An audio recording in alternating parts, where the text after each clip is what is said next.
We're live, and I'm just going to go ahead and start the podcast, and we can get started. You all ready? Let's do it. Go ahead.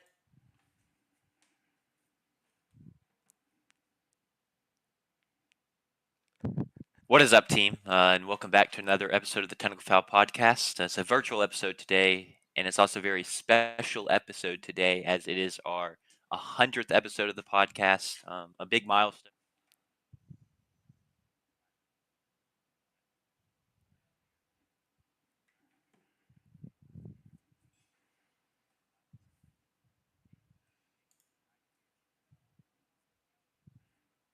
Yeah. I'll go ahead and start because I feel like I usually start.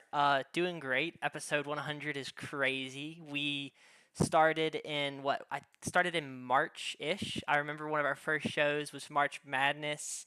And we got into it a little bit on the last show, but I was just going to talk about how crazy it is that we are where we are now. Live streaming episodes. That's something we weren't doing to start. Yeah, we're up to I'm just looking through our history. Almost 600 videos posted. Just crazy stuff. But it's been super fun and have been enjoying it and getting to hang out with you guys a lot more than I was expecting. And now we're first show was I think 34 minutes, and then we went to 45, and now if we finish under 2 hours, it's like claps. We did it, guys. So yeah, under 2 hours is a wild time. So that's been really funny to see how the more and more we talk, we get better at talking. But yeah, I'm doing great. I'm home in my dad's office right now, which he's got the nice vertical monitor set up over here on the left for chat. I'm sure that's what he's using it for. But it's yeah, it's good to be back here and in his setup. My setup's good, but his is definitely better. He's a little bit nicer.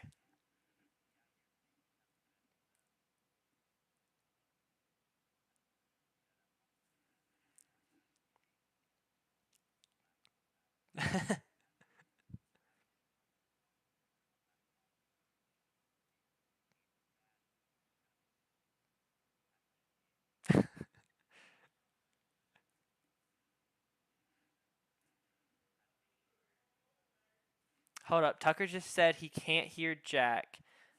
You should be able to hear him. So before we keep rolling, let's double check that. I'm gonna pull it up on my phone. Maybe he just hadn't spoken, but it looks like it's coming through. Um, Give me a sec. I'm gonna double check that because okay, no, it's not coming through in the live stream. Tucker just said he can't hear Jack. That's you should. I don't understand how. Oh, I know. I know how. I know what's going on. I know. Give me just a sec to fix it. I know exactly what is happening. Um, I had to add a goofy thing. Uh, yes, yes. I'm fixing it as we speak. Jack, can you talk for me now? What's up? Yes. Okay. You should be able to. You are hearable now. Um, and so now I will just have to remind me. I'm gonna Should we go. just restart? Do we just restart? Yes, we absolutely should because I forgot you did the intro. I'm gonna Yeah, I pause the mean, it's like, podcast. Before we roll on, I'm gonna go ahead and add what I need to add to every thing, just so I don't forget and we get part of the way into a preview and you guys are not heard. But that will be done. It's done now, so we big. can start over. Um, so I'll start the recording and then you take it away. Cool. Go ahead. Cool.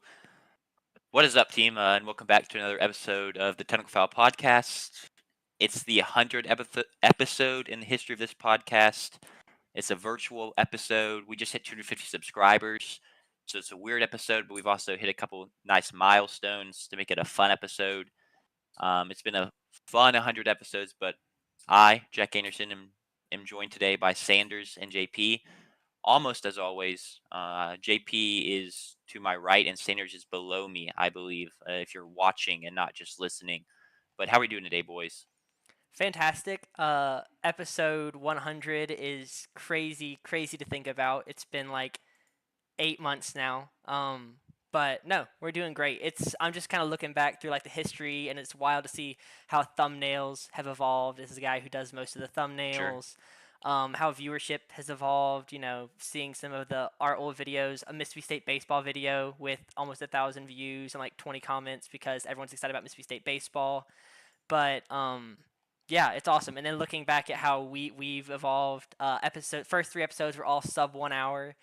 And now if we finish sub 2 hours, it's claps for all of us for doing that. It's a huge accomplishment. But yeah, episode 100.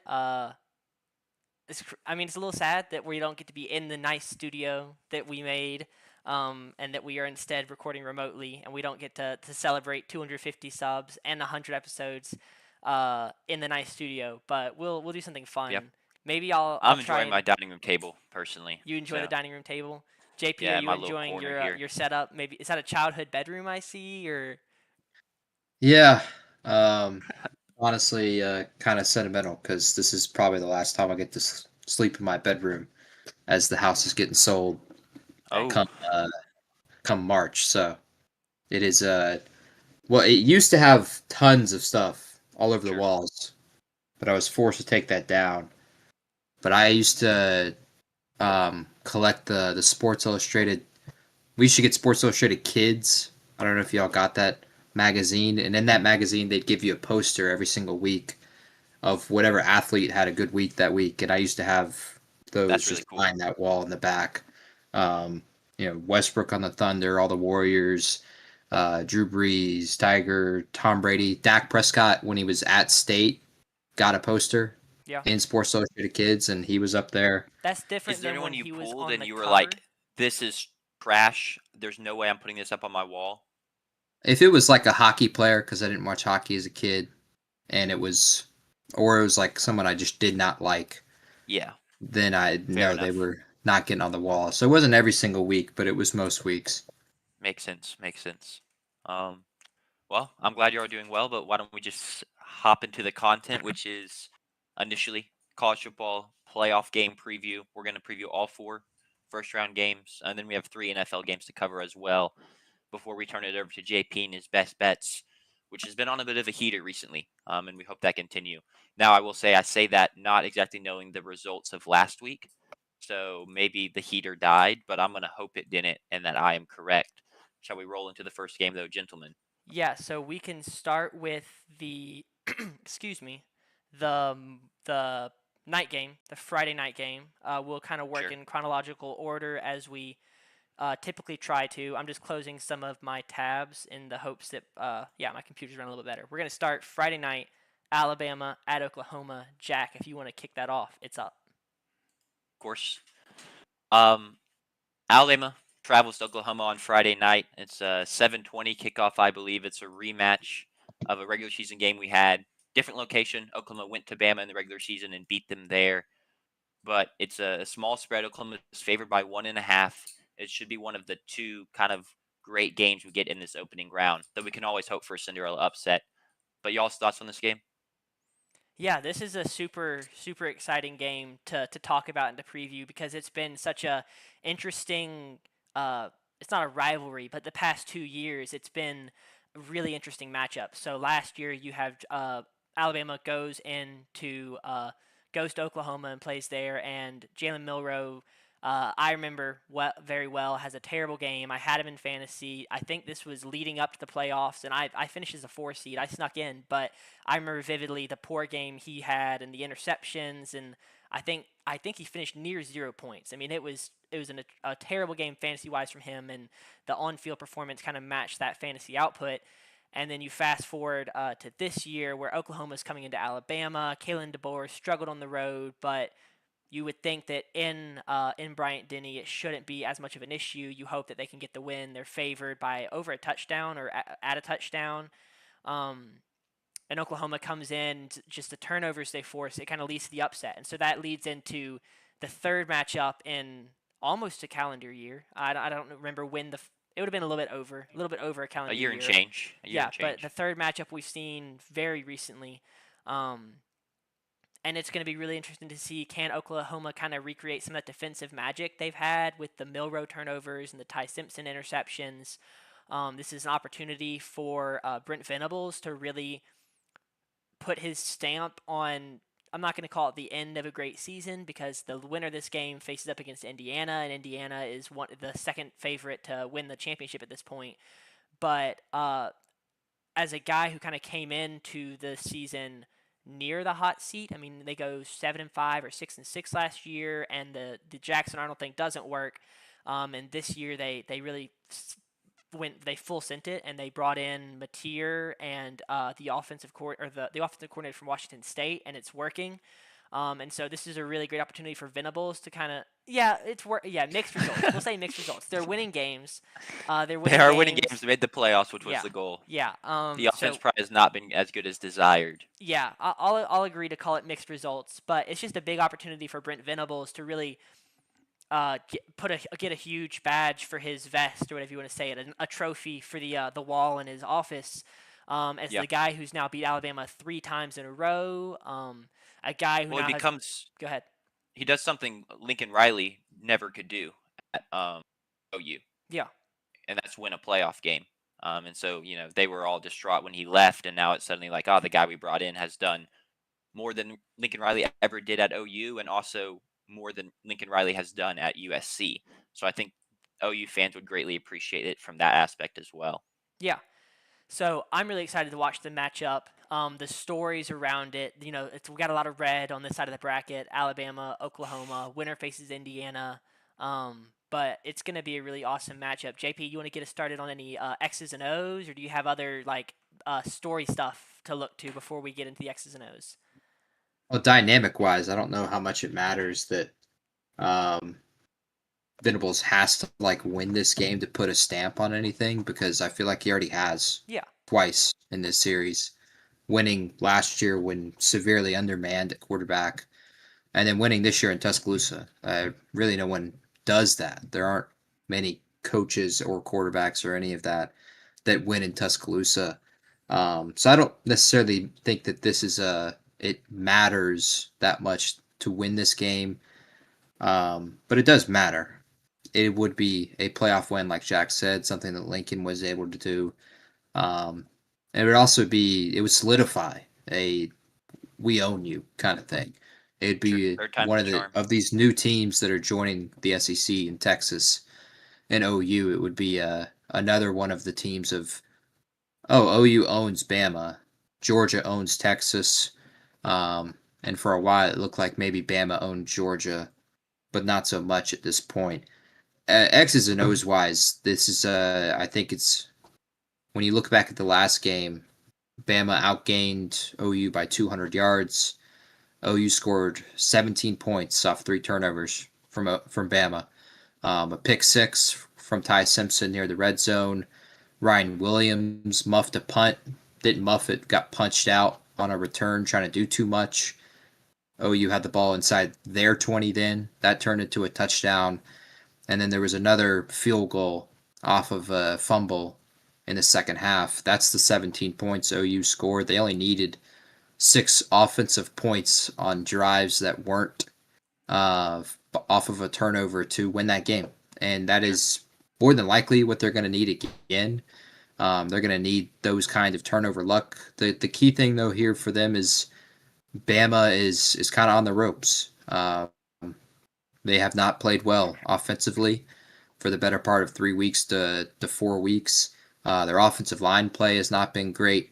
You hope to have running back health, and it seems like Jam Miller is going to play, but how healthy is he in this game? I think you have to be able to establish some kind of ground game to allow yourself to put Ty Simpson in more favorable positions, something we've talked about all year.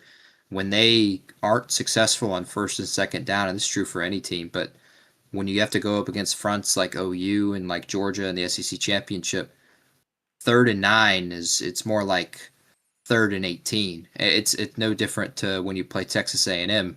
And in fact, A&M and OU lead the country in sacks this year. Both teams have 44 sacks this year. They're elite at getting after the quarterback, and they're elite at doing that because they force these 3rd and longs so well. They have a really stout run defense. And so if Bama can't find some easy running It was already hard to do it at home. You can only imagine it's going to be harder to do it on the road at OU. And I think storyline wise, that's where the biggest story will be told is Lincoln Riley 4 years ago leaves Oklahoma, and it felt like a backstab. He goes to USC. He takes the bright sunshine of USC, takes the money of USC. We're forced to pick the homegrown Brent Venables from Clemson, who's been a defensive coordinator, played at Oklahoma as well, and it was not working in the Big 12. And now that was the scare was coming into the SEC, it would not work, and it did not work in the first year. But in the second year, it is. And now I think for their fan base, it is that's where the tremendous opportunity lies to stick it to Lincoln Riley, who hasn't even made the playoff at USC, and to have that prime time Friday night, we kick off the playoff. Everybody, all eyes on us. We're facing the biggest brand in college football. One could argue in Alabama. I think that's where the real all the X's and O's get thrown out the window. How does this crowd affect Alabama and affect the Oklahoma defense and even their offense that has struggled this year? Yeah, the crowd is definitely going to matter a ton. The biggest thing in my eyes, and you've referenced it, and Tucker's referenced it in the chat. We've heard a ton from kind of the Bama coaching staff, Bama players. Um, oh, the reason for our late season slide is the injuries just mounted up a ton, and we just weren't healthy. But now that we're going to be able to get healthy after a couple weeks off, or a week off, we're going to like play more to our standard of the middle of the season. And so do you believe them? Do you believe that they're all going to be healthy and ready to roll, and help this team kind of turn it around and fix some of their issues? Or are they still going to be injured, or is it just not really going to matter? Obviously, I don't have the answer there. I'm not in the Alabama training room asking the guys, "Oh, how are we feeling? Like, are you healthy? Are you better?" Um, but I think that's just a huge factor that we simply won't get the answer to until we get out there on the field.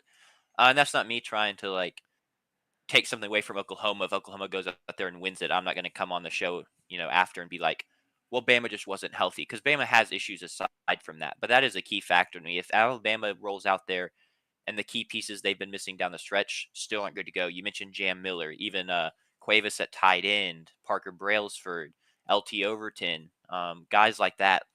I just don't really see them going into OU and winning if those guys, or a good portion of those guys, aren't ready to roll. I think that's a huge piece here. Yeah, and I I just think go what's ahead. being talked about kind of wrongly in this game is we're talking about OU and their offense being terrible, and I completely understand that.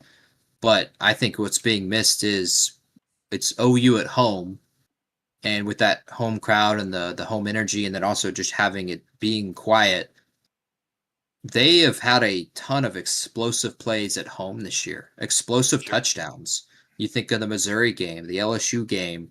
You even think back to the Auburn game when they cheated and they had the explosive play on the sideline as well. They have been explosive at home, and they've had an explosive touchdown, and that's been the difference in a lot of their home victories. And I don't think people are recognizing that as a potential threat. I don't think Bama Sure. fans are recognizing that. I don't think the main national media is recognizing that. I think it's just being a pushover of OU's going to score 10 points and it'll be because they got lucky. No, they could just pop you with Satanga over the top. Xavier Robinson has had big runs this year. What if Mateer breaks loose? What if we see yet another long run from a quarterback in a college football playoff? We've seen plenty of those scenarios. It only takes one, because if they're going to hold Bama to under 13 points, if they just need one and a little turnover luck, and it really is all they need. It doesn't matter that Bama looks like they're going to outgain you by 200 yards. If they pop you for a 70-yard touchdown, that could be the difference. And I don't think people have recognized that, looking up to this game, that they have Yeah. that ability, and they've done that at home every single game. Yeah, I'm also, you mentioned turnover luck. It's weird because the Alabama Oklahoma game was the outlier in the regular season for the most part for those two teams. Ty Simpson typically doesn't turn the ball over a bunch, especially not throwing picks. And Oklahoma, as good of a defense as they've been, they've not really made their money on forcing turnovers. So it's like, are they going to revert back to kind of the side of, there's a bunch of data points and that OU doesn't force turnovers, or is it going to look more like their first matchup still, where they do force Ty Simpson to make mistakes? And I mean, that's obviously turnover battle is another huge key. I'll ask you all, if Alabama wins the turnover battle here, if that part of the script flips, and not massively, say they're +1 in the turnover battle, what type of chances do you think OU has to win this game? I think OU still has chances. I think that they have the kind of a lot of it'll depend on location, right? Are they red zone turnovers, or Sure. are you giving Alabama free points by turning it over in field goal range? I think that's going to be super important. But I think that this OU defense is still good enough that if Mateer throws a couple picks around the 50, that they could get all Alabama off the field without allowing any points. I mean, Yeah. that's just how good the OU defense is, and I'll be interested to see. I saw the interview with or saw a quote from the Alabama OC, kind of saying they've tried everything for the Alabama run game. Like they've kind of they've tried a lot of different things, and none of them really worked all season. And you look at their last matchup against OU, and I liked something Josh Pate said going into the first matchup, where OU's greatest strength was taking away the run game, and Alabama's biggest weakness was the run game. And he was like, well, does it really matter, right? So if Alabama can't run the ball against a normal team, how much does it matter that they can't run the ball against OU? Because that's just how they normally function, is struggling to run the Yeah. ball. OU holds them to 2.4 yards per carry. They under 100 yards total. I mean, it was a poor day, and so I'll be interested to see. I expect more of the same from Alabama, and that's why I kind of think that Oklahoma could still much be in this game -1 in the turnover battle.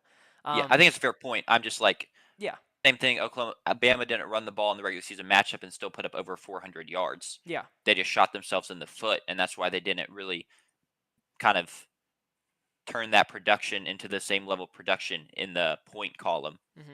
So just it's something to be interesting. I'm interested to see. But yeah, they probably won't run the football. They haven't all season, except against East Illinois or whoever it was that the admin on Twitter had to, pump up and try and, be like, oh, look, we're a good running team because we ran it up on our FCS opponent. Respect us, respect that running back room, respect the offensive line's run blocking. I'm good, personally, admin. You can't fool me. You're not gonna fool like really anyone with that. I'm not trying to act like I'm some like genius that like saw through that easy ploy. But yeah, that was wild. I'm sorry, that's crazy stuff. More X's and O's. Josh Cuevas is going to play. That's the Huge. safety valve tight end for Alabama. He had a huge day in the first one. 6 catches, 80 yards, a touchdown in that game. He will be absolutely critical as a check down option for Ty Simpson in critical situations. I really want to see does OU just give up what they gave up last time. Ty Simpson threw for 320, and a lot of that was he was able to hit routes over the middle of the field. He was not throwing it up the sideline a ton. He was just finding Jeremy Bernard over the middle, Isaiah Horton, Ryan Williams over the middle, and I'm curious to see if two things: will OU try to take that away? Because that was where a lot of the big games were coming for Bama. They had catches that went for 26, 38, 25, 17 over the middle. Those are big plays, big chain movers. I'm curious to see if OU takes it away. Two, does Ty Simpson have the confidence to throw those again? Because when I was at that game in Tuscaloosa, he was very confident in throwing those throws over the middle of the field. And when he was able to make that read and it was there, threw it with a lot of conviction. Will he have that same effect on the road at night? If he gets hit early in this game, is he able to take advantage of that if they give that to him again? Because I think that's the key, really, for Bama to move the ball down the field is Ty Simpson in the intermediate passing game with Jeremy Bernard and Isaiah Horton. I think you're going to need, again, another productive day from those two, and Bernard and Josh Cuevas. And then I think you need someone else to step up as well. And that's been really the question for a ton of this season is who is going to be that third guy for Bama. Is it the cover athlete and Ryan Williams? Much of the season it's been Isaiah Horton. They're going to need someone else to step up, make a big play on the road.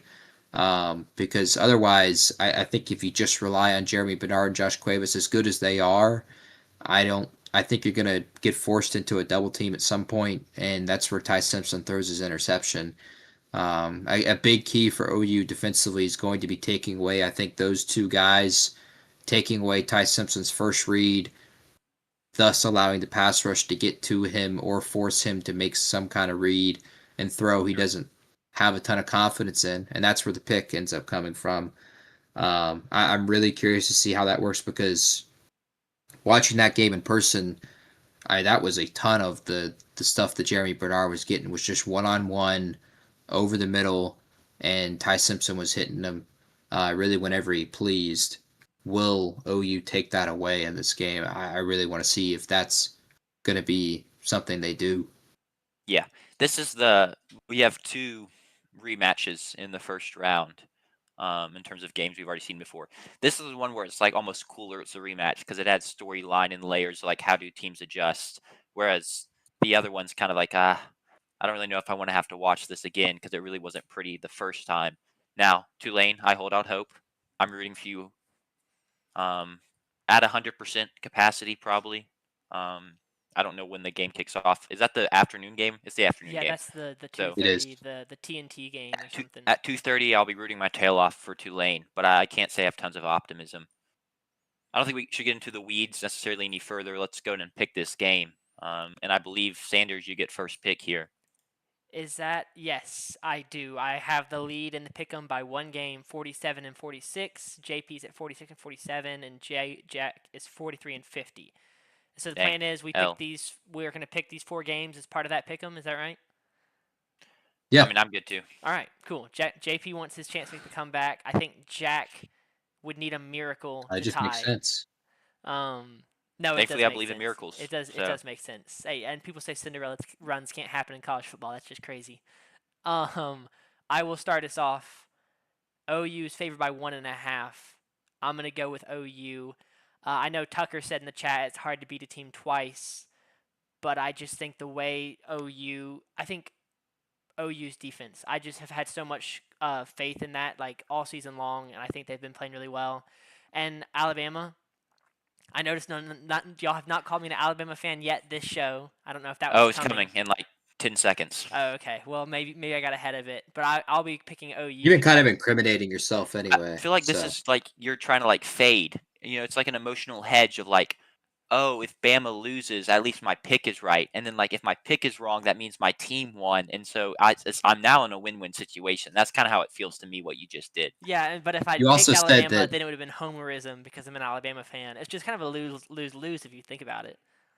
you were saying that you remember the Jalen Monroe game last year very vividly, and then you claimed it was because of your fantasy football team and not that your team, your newfound team that you had just adopted that year, was going to miss the playoff because of that game. But And I Andrew makes a agree, great Andrew. point that I guess we'll bringing take it your up word for it. is even further proof that I'm a Bama fan. I think it's more of just like a Pavlovian dog thing where if I talk about Alabama, I know y'all are gonna make fun of me you're gonna call me an Alabama fan, which I'm not. And so it's just whenever I think Alabama, I think about you guys calling me an Alabama fan mistakenly. So Sure. it's Pavlov's dog or something. JP, shall you make your pick? Yeah, I'm gonna take OU in this game. Sure. It's good. The game I feel the most confident about this weekend. Really? I really think that As far as spread goes, or outright win. I'm assuming in terms of spread. I'm assuming in terms of spread. in terms of spread. Hey, you never know. JP's had some hot takes before. I mean, I'm not going to pick an upset, but I may end up picking the underdog in the 2 Group of 5 games to cover the spread at least. I think that OU owns Bama. I think there's a huge psychological edge right there. I don't think Bama is going to be healthy enough, even though their guys are good to go. I think the rust right off the bat is going to affect them. And if they don't score on the opening drive, which is something that they have done really, really well all year. I mean, go back to the week 1 against Florida State, they were electric on that first drive. I never felt more confident in my national championship pick in my life. All downhill from there. I don't think that would be a similar story here. I think if they did score first, that really changes the way this game goes. But I don't think they will score first. I think they're going to be rusty off the bat. And the last visual we have of this Bama team is them being bombarded by the Dogs in Georgia, and us wondering whether or not, if Ty Simpson doesn't complete a screen pass to Jeremy Bernard and that ends up becoming a touchdown, are we wondering if Bama should even be in the playoff after that SEC championship game? I think it would have been a lot bigger of a conversation, but because they cut the lead from 21-0 to 21-7, they're a lock and they should be in. But that's neither here nor there. I think OU's defense is going to get after Ty Simpson again. I think they're going to win the turnover battle again. I think OU's going to pop the long touchdown like they have at home all year. And I think they win this game no different to how they won the Missouri or LSU game, where it is ugly, ugly, ugly. It is close. But OU wins 17-13. I think a critical part of this game is going to be special teams and Mr. Short Shorts, the Lou Groza Award winner, best kicker in college football, Tate Sandell, who hasn't missed from 50 plus this year. I think he is a critical part to this game. But give me OU 17-13. You'll make some good points. Some stuff I can't argue with. I think I am going to side with Tucker in the chat. It's hard to beat a team twice. And as Pam's 329 in the chat has said, the last team Alabama has lost to twice in the same season was in 1893 to the Birmingham Athletic Club, which sounds more like a European football team, to be honest, than an American football team. But I guess they played American football. But yeah, I'm going to take Alabama here. Never say die. It's my national champion pick. It's still alive. They moved the ball really well last time they played Oklahoma. I know they turned the ball over. They didn't get the points, and a lot of that was credit to Oklahoma for that. But I think I'm going to trust Ty Simpson to not turn the ball over as many times. I'm going to trust that Alabama defense to limit OU's offense because OU's offense is limited. It's not that hard to limit. And I think they're going to pull. I'm not going to call it a stunner because it's a 1.5 point spread. But with the way they've been talked about a lot of like, oh, should they even make the playoffs? Their coach should just go ahead and leave for Michigan.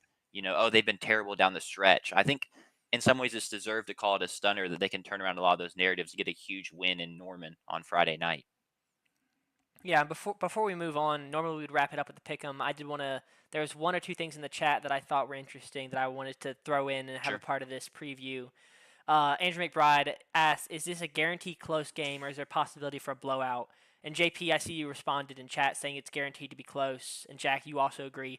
I just want to talk about that for a sec because I completely agree with y'all. I think this game is definitely going to be close because I don't see Oklahoma's defense allowing Alabama to win by 14 to 21 points, and I don't see Oklahoma's offense being able to get enough of a lead on Alabama that we would call it a blowout. I just don't see either of those units being able to dominate enough that the other side, like that, they're not going to be able to keep it close. So I think that's a big reason I see this being a close game. And it's also two really good head coaches. I mean, DeBoer has been a great head coach, and at Washington was always in close games and won a lot of them, and went to the championship. And then Brent Venables has been really good, going 10-2 this year. So it's two really good head coaches, and two talented rosters. I don't see either team being able to blow one or the other out. They just don't do it. OU doesn't put up the points to, and Alabama doesn't really like playing complete games. I'll be honest, even in some of their wins. Even like think about the Georgia win earlier this season. Fantastic first half. Offense lays a goose egg in the second half. They get a win. It's a huge win. But I just don't really see them going and putting on the masterclass performance it would take in Norman to go win a blowout. And then, yeah, I just don't think, like you said, OU's defense is going to score enough. And also, what's a blowout? Like 14, 17 points. I don't really consider that a blowout. It's not a one-score game for sure, but you kind of got to get up into the 20s before I really consider that a blowout. And I especially don't see a 20-point kind of score difference here at all. Yeah, I mean, you mentioned the Auburn, or not the Georgia Bama game. That another one is the Iron Bowl. Didn't play a complete game in the Iron Bowl whatsoever. I think it's guaranteed close from a score perspective. but I will not guarantee that it's close from a how do you feel about the two teams in the Sure. game. Yeah. It very well could be OU wins 17-3 and Bama moved the ball 5 yards a quarter. It could be on the other hand, OU had 8 3 and outs and they lost 17-3. That's not technically a blowout, but it's definitely not close. I think it's going to be close guaranteed score wise, but I won't guarantee that it's close from a how do you feel about the two teams wise. I think that's fair. Yeah. And I thought it was funny, Jack, you said that for it to be a blowout, you have to get up into the 20s. There's a possibility neither team scores 20. So I think that's another reason. Did I just hear what I think I heard? Are you calling this a race to 20 type of game? No, those are your calls, Jack. If you would like to call Okay. this your race to 20 I game, will not deem this a race to 20. I think it'd be irresponsible of me to deem any playoff game a race to 20. Just final because score there's so much last at game, stake and there's a their lot of last variance, matchup man. was 23-21. So it's That's technically not a race to 20. I not would have been technically a wrong. race to 20, but I'll accept 21 as an acceptable race to 20 game. yeah. If I really want to take credit, maybe 23. So But 23-21, I mean, if both teams break 20, I won't call it a race Yeah. to 20 game. but that's another reason I think it just makes it so unlikely that this is a blowout because, like you said, for it to be a blowout, 2 possessions, 14-point game, is not. I probably wouldn't call a blowout unless you get a weird garbage time, 1 or 2 touchdowns Sure. in 5 minutes to end the game. But in Yeah. all likelihood, a 14-point win is not a blowout. And Yeah. I don't see either team, like, they might not get to 21 points or 28 points. So that's what I'll say to JP that. makes a really good point that final score isn't the only thing that indicates it being a blowout. As Yeah. game feel and game flow matters a lot there. Yeah. Shall we move on? Let's move on. No, Tucker Go ahead.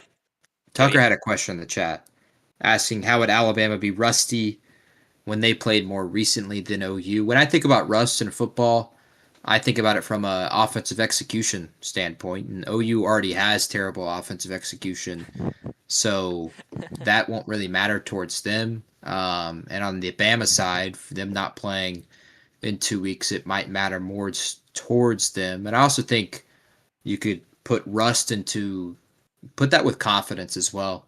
Bama shouldn't feel confident offensively after the way they played against Georgia, and now you come up against what is statistically a better defense that's already given you a hard time from a turnover perspective. I think the confidence will play a factor offensively as well.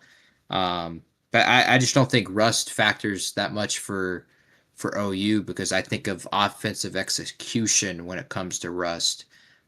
More so than I think of defensive execution. Yeah. OU's offense has been rusty for 2 months. Yeah. So it And doesn't also, really matter. if you think about, I mean, Alabama has played more recently, but it's not like they were clicking on all cylinders. I mean, they had -3 team rushing yards. Ty Simpson completed under 50% of his passes for a touchdown and interception. Come on, Ty. We got to be better. So it just, even with the more recent playing, it's not like they impressed last time they were out there. So Yeah. I don't think it's a terrible take. It's a fair question though. I mean, because typically you do think of recency, you knock off the rust, but I see that. It won't JP. matter. Bama's got it. Bama's got it. Okay, you ready to move on? Shout out my boy Ty. To the moon. Yeah, let's move on. Your team, Jack. Miami my at team. A&M. Look, I get it. TV deals, the NFL plays an afternoon and night game, but it really, really stings and feels almost like a disservice to the college football world that this is an 11 o'clock kickoff on Saturday, the biggest game of the day, a home playoff game between an ACC foe and an SEC foe. It's in Kyle Field, one of the biggest stadiums in college football. Nick Saban literally accused us of piping in crowd noise earlier today, and his reasoning was it's just simply too loud, which is like kind of the biggest compliment you can get is when someone accuses you of cheating. It means a lot. So thank you, Nick Saban. But yeah, my Texas A&M Aggies host Miami, 11 a.m. on Saturday. Texas A&M is a 3-point favorite. The number has dropped. A lot of the consensus is they kind of feel like Miami can go in and win this game, which is very fair. They definitely could. But I'm curious to hear y'all's thoughts on this game, and then I can give my spiel about how I'm feeling as an Aggie fan going into this game. JP, you want to kick us off? Yeah, I think the biggest part is going to be Carson Beck and the offensive line versus A&M's defense, Mike Elko. I think Sure. that tells the entire story right there because if they can move the ball to any success with Malachi Tony, with their running back group and Mark Fletcher. But it'll be now Cassius Howell flips. He'll flip sides a lot, but when he's matched up with Francis, uh, which I learned how to pronounce it, I'm probably butchering it, but Francis Mauga, which I just butchered. I know I did. Their left tackle, he's gonna be a top 10 pick in the NFL draft. That's Sure. NFL versus NFL right there. And when that is occurring, I think advantage towards Miami. Sure. So it'll be really critical. You can't flip the tackles, but imagine if you could. Imagine if you could just like you see Cassius on one side and you go ahead and flip the tackles. They just flip Cassius, and then Yeah, we have a little cat and mouse. eventually they'd have to be like, all right, someone's got to you got to pick a side, you got to stay on your side. But yeah, that's fair. It makes me think of switch hitting and like with Durangelo Sanja, like the switch pitcher versus a switch hitter. Who decides first? You got to make someone decide there. But Have you seen? Carson Beck. Go There's ahead. a movie that happens in I don't remember the name of the movie, but it's there's this Little League team from Mexico, and it's like their improbable journey to winning the Little League World Series. And they face a kid from Texas who's a switch hitter, but their guy's a switch pitcher. So they stand there for like 30 seconds. The hitter will swap. Well, then the pitcher swaps, and then so finally the umpire like tells the hitter like you got to pick a side, like we got to get a move on. That's just what it reminds me of. I know, Continue. and yeah, I know in the MLB the rule is the pitcher has to declare, and then the hitter gets to declare what he wants after that. So that if you're wondering what would occur there, that is the case. But that has nothing to do with the football game being played this Saturday at 11. A big aside I there think for it's sure. I think it's Carson Beck, and how does his offensive line play against this Texas A&M front? Are they able to move the ball down the field? Are they able to hit deep vertical passes? Are they able to keep Carson Beck clean, keep him from avoiding pressure and avoiding turnovers? I heard a lot of people this week, the key to the game is quarterback turnovers. Who has more ends up losing more than likely. And so I'm really curious to see how that works. It feels like you've been saying, or like you said at the beginning, Jack, a lot of the consensus is now kind of moving towards Miami has some belief here. Miami has a chance here. And I point blank, I don't believe it. I'm not going to believe it till I see Really? it. Sure. I've been told in all of my 23 years that, oh, Miami is a national powerhouse. They should be one of the biggest brands in football. They should dominate the sport. They have the talent. They get the players.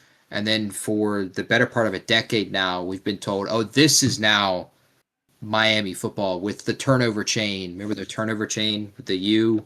Yeah. And then they show up in the ACC championship and they play Clemson and we beat the doors off of them. We think of last year, they have a Heisman Trophy potential winner in Cam Ward, #1 overall pick. They can't even make the playoff because they can't beat Syracuse. And this Miami team is no different. They lost to SMU this year in a brutal way. They lost to Louisville this year in a brutal way. And now we want to believe, oh, now that they've made the playoff, they actually can go out and do this. I have no doubt that they have the talent and the players there to do it, but they don't have the head coaching, and they don't have the moxie, and they have not shown it yet. And look, I'll go ahead and spoil my pick right now. I have zero belief that Miami can do this by their own, like, willing, by their own doing. I think only Texas A&M can hand them this game, and they have, I mean, by all means, go ahead and prove me wrong, but I have been proven correct my entire life that Miami is not something of note, and it's not something to fear like it was in the 90s. Yeah. This is, I don't think Hurricane football is back, and I don't get why people are leaning so much towards them when we have been proven, even this year, that they aren't. And I want to add something to that real quick and kind of specify, because there's been a lot of talk. Everyone loves to immediately compare the quarterbacks and be like, oh, most important position on the field, who's better suited there. Marcel Reed is by no means a great quarterback. I think he's a good college quarterback.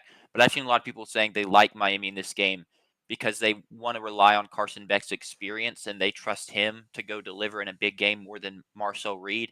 And once again, I'm not going to sit here and say that I have the utmost confidence in Marcel Reed to go play a clean game and a perfect game. But Carson Beck got chased out of Georgia for being bad in big games and making big mistakes in big games. The loss to Louisville, he threw 4 picks. He threw a big pick at the end of the SMU game that lost in the game. So just from that one standpoint, like I don't get that being the reason that I have trust in Miami to go win this game.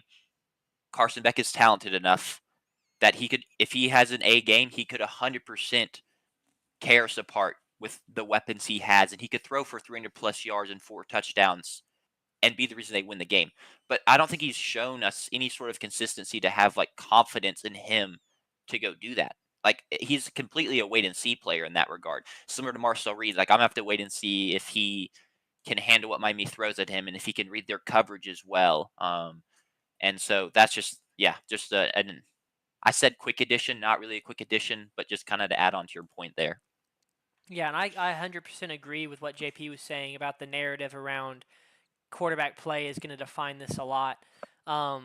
Just looking at like some of the losses that Miami has had in the Louisville loss, Beck had 4 interceptions. In the SMU loss, he had 2. Marcel Reed in their loss to Texas has 2 interceptions. It's going to be super. It's not Josh Allen level, narrative where if they have 2 interceptions, that they lose. But it's the kind of thing where, and then you look at Marcel Reed in his last 5 games, he's had 6 interceptions. I mean, he's had 2 interceptions in 3 of his last 5 games against LSU, South Carolina, and Texas. And that LSU and that Texas defense are both very good. South Carolina's defense is not on that level. But that's also just a really weird game. So I think we might be able to throw that one out. But then you look at this Sure. Miami defense, and it's just I wouldn't throw it out I'm personally. not saying throwing out, but it's He really looked hard dog to water. it's hard The to whole take offense did. anything from that game because you have the first half where he throws the 2 picks and the second half where he's just elite. So It's more of a trend with Marcel Reed. He's gonna put the ball in harm's way a couple times a game at least. yeah. And it's just, does the defense catch it or not? Do they capitalize on that play? And once again, circle back around, talking about Carson Beck throwing picks in big games. To his benefit and to his relief, I guess, A&M is terrible at. They have 3 interceptions on the season. Defensive backs and like we've just dropped picks. We don't have ball hawks in our secondary, if you want to call them that. Like we got guys that they'll break up a pass, but they're not going to go make a snag and make a great play to intercept the football. I wish we would. I hope we do. But like that's just we just don't have those kind of players really in the secondary. So we're likely to, when he puts the ball in harm's way, just bat it down. Good play, but I prefer the pick. Yeah.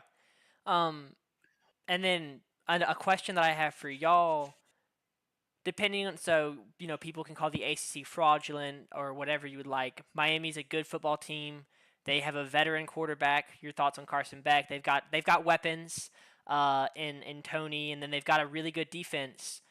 Is this A&M's hardest? So I'm going to say the Notre Dame game early in the season, very challenging, but Notre Dame and A&M are both different teams now than I would say they were in week 3. Just, injuries throughout the season, development, regression, they're both different teams. Then you play Texas and you lose, and that was at the end of an SEC slate where you played 5 of the bottom 6 or 6 of the bottom. It's irrelevant. I'm just saying, like, is this potentially like A&M's one of the like 3rd hardest game of the season that they're gonna have played? 4th. I'd say 4th. 4th? Are you putting them And that's behind probably LSU? unfair. Just having to go to LSU and they still kind of their season was still alive. I'd put it right there. And Miami's a better team, but Yeah. just like having to go win in Death Valley is crazy. And we get Miami at home. We had to go to Notre Dame. We had to go to Texas. It's one of our toughest challenges for sure. And there's definitely a world where I see we lose this and everyone starts calling us frauds, and it's going to kind of be a little hard to fight up against that. Yeah.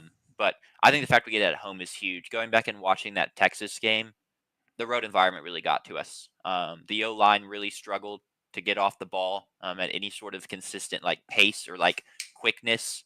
And that, I mean, if your O line isn't getting into a set position, or getting off the ball quick at all, the Texas D line is just going to shred you apart. And then from there, Marcel panics. So having it home is massive, in my opinion. It's being talked a lot because of what it's going to do to Miami, because of how big the crowd is and how loud the crowd is at Kyle Field.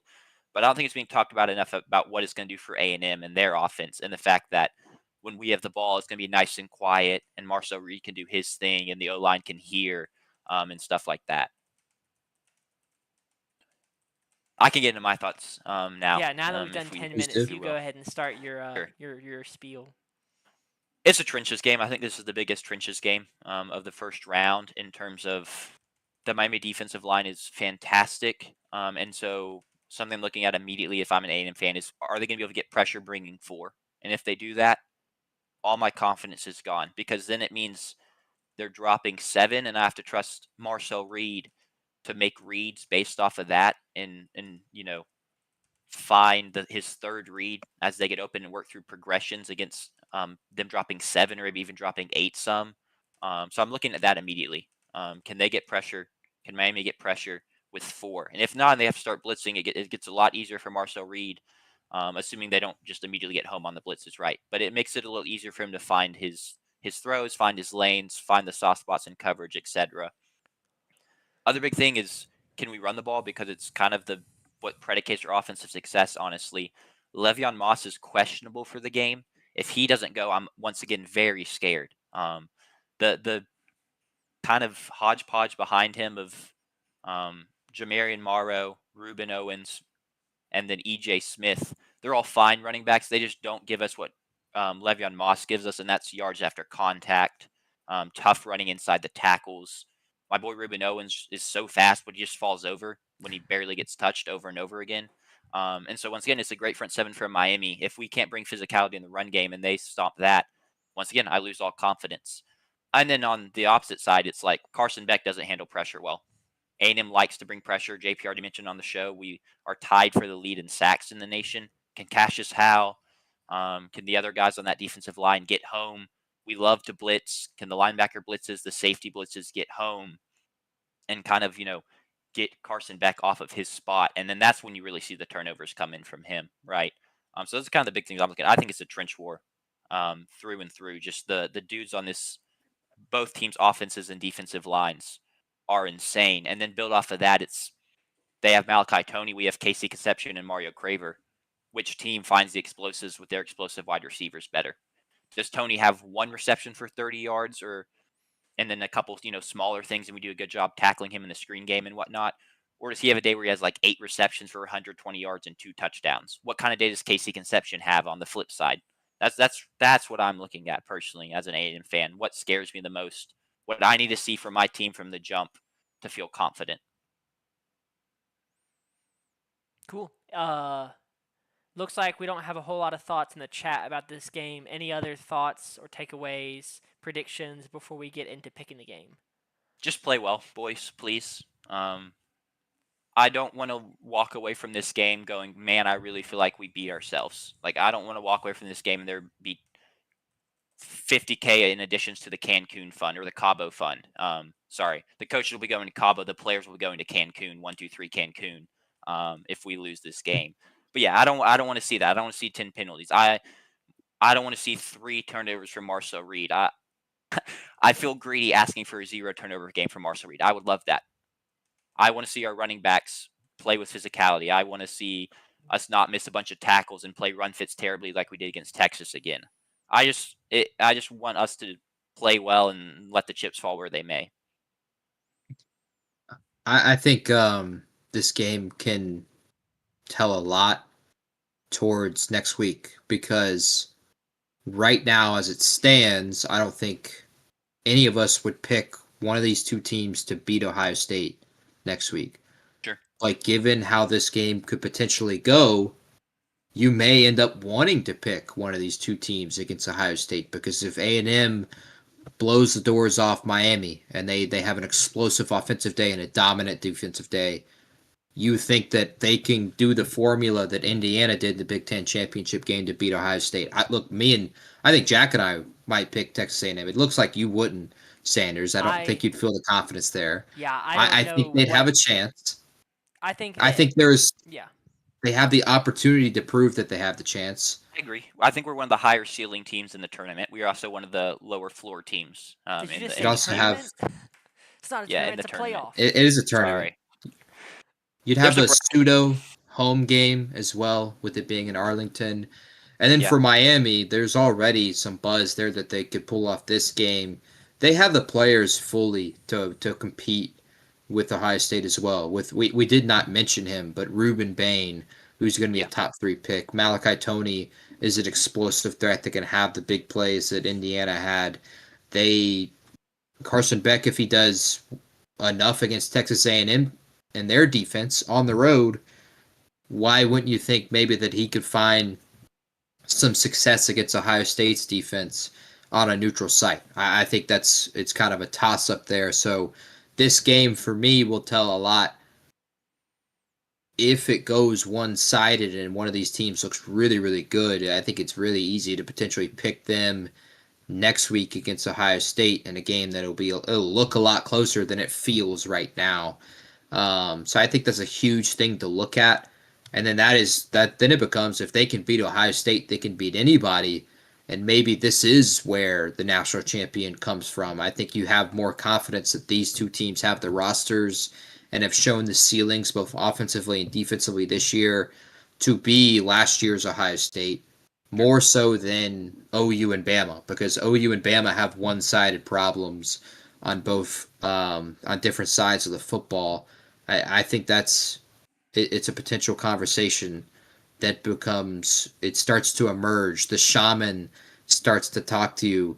Starts whispering in my ear like a little pillow talk almost as I'm Absolutely, trying to go to depending on sleep how at this night while game I'm drifting goes. off. Yeah, I think that's fair. Shall we get into picking this game? You want to lead us off, Sanders? Yeah, I will start us off. I'm gonna go. I know JP's already said he's going with Texas A&M. I will also be going with Texas A&M. Oh no, the technical foul sweep. Yeah, sorry, I'm putting it in the spreadsheet because we've had spreadsheet syncing issues. It's Texas A&M by 3. Um, but I'll be going Texas A&M to cover in this game. As much as I talked about Marcel Reed and some of his turnovers and Texas A&M's lighter conference schedule relative to other SEC teams, playing a lot of the bottom teams and then losing to the one team you played in the top half. Y'all are a very talented team and a very good team, and also I just have very little trust in Carson Beck in the big games. And we talked about it earlier in his tendency to kind of crumble in the spotlight, losing big games at Georgia, now losing big games at Miami. He's lost, had a couple terrible games at Miami that it had them almost miss the playoffs. They end up sneaking in as the 10 seed.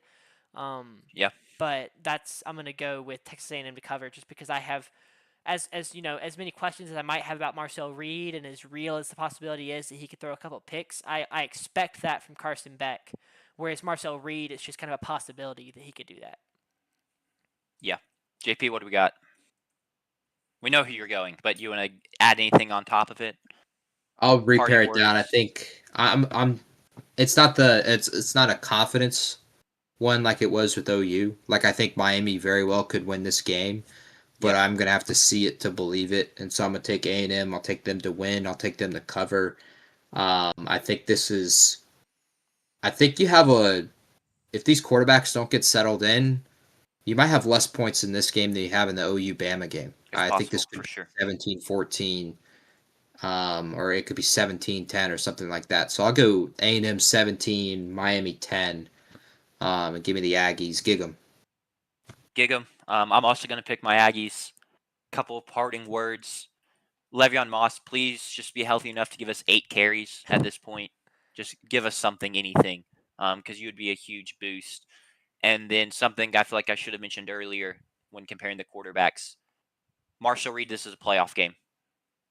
You're wiggly, you're elusive, you can use your legs, and go use those legs to make big plays in the scrambling game and in the pocket to help us out. I think that's a huge advantage we have, something that they have to game plan for.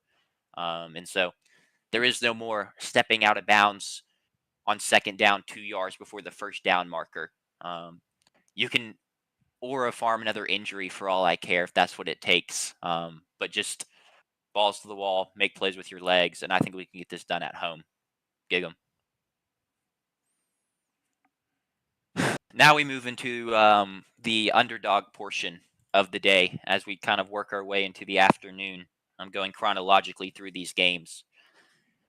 And it's another rematch. Tulane and Ole Miss have already faced off this season. and it was not great.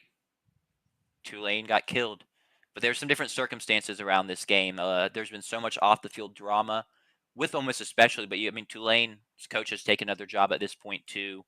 And it's the playoffs. Maybe the stakes are higher.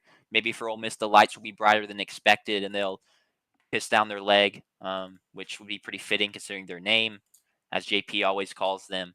But y'all's thoughts on this game as the spread is 17.5 in Ole Miss's favor? Well, of the two Group of Five games, I guess you could argue maybe this one could be the closest. It certainly is from a spread perspective. 3 to 4 points, depending on the book you're looking at. I think this is going to be the least close of the two.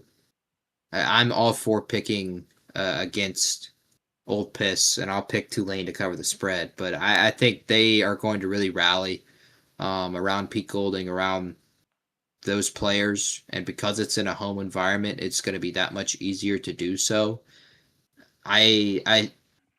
Joel Klatt made a good point, which is one of his It's only horrible. good points Yeah. of the month. Good Because he's had some clarification. really, really awful ones, but he made a really good one, and it completely makes sense. There's something to creating a good game plan, but there's another thing to calling the right plays in the right moment.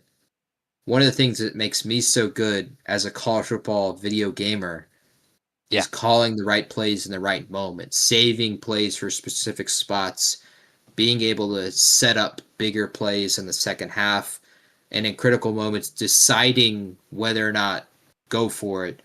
How do I use my timeouts here? What is my speed? And the only way you know how to do that and learn how to do that is reps.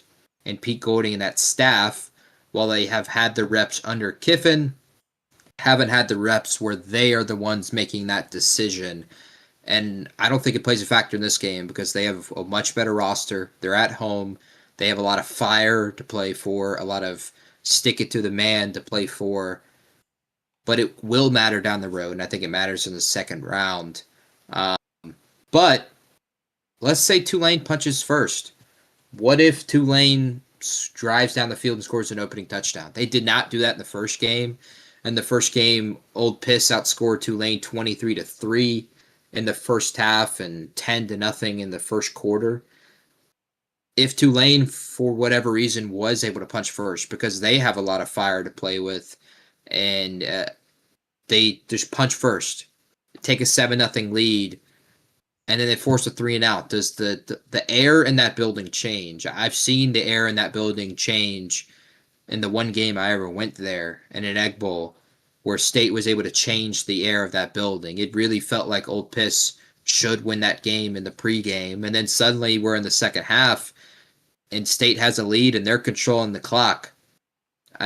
What if that can happen for Tulane? I think if Tulane's pulling this one off, if you want to pull and pick them to win this game and have the upset, I think they have to win the first quarter. And then I think they have to just manage that clock and drain the clock. I think they've got to control the clock, run the football well. With Jake Retzlaff, who did not have a great day in the first game. In the first game, he was 5 for 17 for 56 yards. And he had 51 yards on the ground. I think if he has a better day throwing the football and running the football, they have a chance. But I think that's the only way Tulane pulls this off. I think you have to flip it on its head. I think you have to flip all the pressure towards Old Piss because they're going to come out playing with guns blazing, a ton of fire. And if you can flip it to, oh no, we could lose this game, now where the reps that they don't have is in those big moments, it could end up costing them a costly decision, a fake punt when you don't need to, something like that. Yeah. The starting fast was the biggest point for me too, because everyone's going to be amped up, like you said, and if you don't start quick, the energy turns nervous very fast, and how's that affect the players? And you don't have your head coach, and no matter how much everyone tries to say Pete Golding was the real reason this team was so good, that's a farce. I don't believe it. He could do a good job, but I absolutely could see a world where this game gets close, people start clenching their butts, and Pete Golding doesn't necessarily, like you said, push the right buttons or know how to handle the emotion on the sideline in the way Lane Kiffin could have. So starting fast, I think, is a fantastic point for Ole Miss to not get upset, and then for Tulane to pull the upset.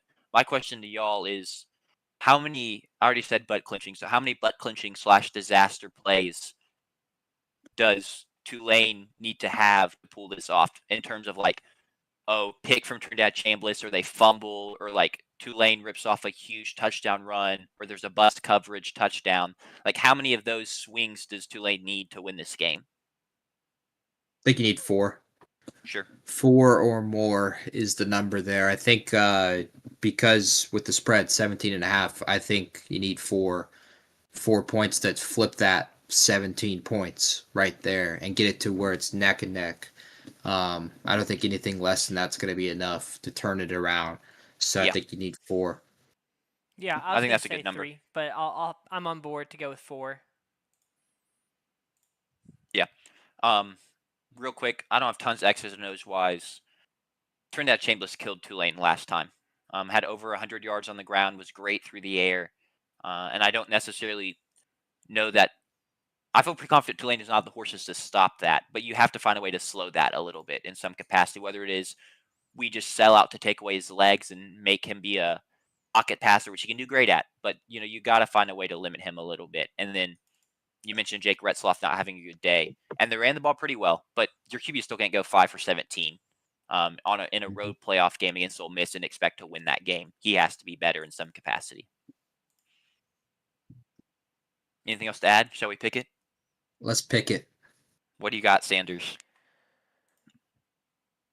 Oh man, I wish that I could pick Tulane, but I am gonna have to go with Ole Miss here. I just don't see it happening. I Sure. do think that unfortunately Ole Miss is gonna show up to play, and they did bring back some important pieces of the coaching staff to coach, which don't even get me started on that. That was just really odd that they wouldn't let Kiffin coach, but they were willing to bring back all the guys that were going to follow him to LSU. It's okay for them to coach. That's just all kinds of odd. But I swear they just were like, oh, wait a second. We kind of need somebody to run the offense. yeah, Like, I don't know what to do. Yeah, you can scurry back over for a little bit. yeah. So I'll go with Ole Miss to win. What was how much did they win by last time? Was it 4? 45-10. Yeah, I feel pretty comfortable about them covering 17.5. It is really odd. I mean, I don't know that I'm sure that the sports books are not saying that that Lane Kiffin is worth 17.5 points. Do you think that's what that is in this number, or what's the thought there? I mean, it just feels No, odd no, for when you beat a Just team by 35 and you've played and you're playing in the same location. And then you, as Ole Miss, you go on to win all but one game, and that was a loss to the number 3 team in the country in Georgia. What are odds makers thinking there? But Having it's not a 1-to-1 type correlation in terms true, of it's true, early in the season. Like, for example, Florida State beat Alabama. The odds right, makers wouldn't go immediately make it the score of that game. You really only see 30+ point spreads between the best of the Power Four and maybe the worst of the Power Four. Or I mean, like the FBS in terms of like if maybe Ohio State's playing Akron, you'd see like a 30+ point spread, or like an FCS spread as it gets higher. But just typically like blowouts to the magnitude of 30+ aren't that common. I'd be curious to see what the spread was last time, and so how much the spread rose from the last time they played to now. I can't find it, but I'm pretty sure it was nearly the same. I'd say. Sure, Look, Tulane they're no pushover, and it's not like they've had a bad 100%. season. They beat the conference champion ACC champ Duke. They beat and won at Memphis, and then they beat North Texas pretty handily in the American Championship game. They haven't played nobodies this year. Their only 2 outliers are arguably their 2 toughest games this year at Ole Miss in Oxford, and then in the Alamo Dome against the Roadrunners. And no one wins in the Alamo It's Dome really hard against to win the the Alamo Roadrunners. Dome for sure. So this is not a pushover team by any means. I have heard that sports books would have said Lane Kiffin is worth roughly 6 points. Um, that's the number that I've heard from a few people. Yeah. Back on track. Do you want to give us your pick, JP? I'm taking Tulane to cover. I'm not going to pick Old Piss. Roll Give me wave. What do Tulane to they say? cover. Roll wave is what they say. Give me the green wave to roll wave and cover the 17. I think this looks just like a typical Old Piss game where it's like this should be a blowout, but it's not. And last year that was the Egg Bowl in Oxford. This year that was the Washington State game, if you remember. And look, Ole Miss has had all of 3 weeks to prepare for Tulane, and Tulane has played more recently, so they're more rested. But I don't have the confidence that they're just gonna. I don't think they'll blow Tulane out of the water. They can blow teams out of the water, but it's usually really bad teams like Georgia State earlier this year, or even last year's Georgia Southern team. Yeah. Getting into my pick, there's just so much off the field crap with this game. It makes it a little hard to pick, which I'm not someone that always buys into off the field stuff, but when it's of this magnitude, like it definitely impacts either positively or negatively. I have a dream or like a vision about this game, and not like a seer vision. It's a dream. Like this is what I hope happens, and it's that Ole Miss has been this team of pity in the media's eyes, and like, oh, we need to console them. They're the victims, and so now they're in this spot where had they've been pumped up. The emotions are all on their side. Everyone's kind of backing them, or a lot of people are backing them. Oh, you've beat this team before. Now you get to host a home playoff game, and they get all this pity and all this kind of potentially undeserved favor in some ways in my eyes. And the football gods just kind of strike them down at home and kind of a comeuppance for getting all this this favor and charity. And Tulane pulls off a stunner in Vaught Hemingway Stadium, I believe is the name of that. Yeah, Texas high school equivalent stadium, probably. worse. Worse, sure.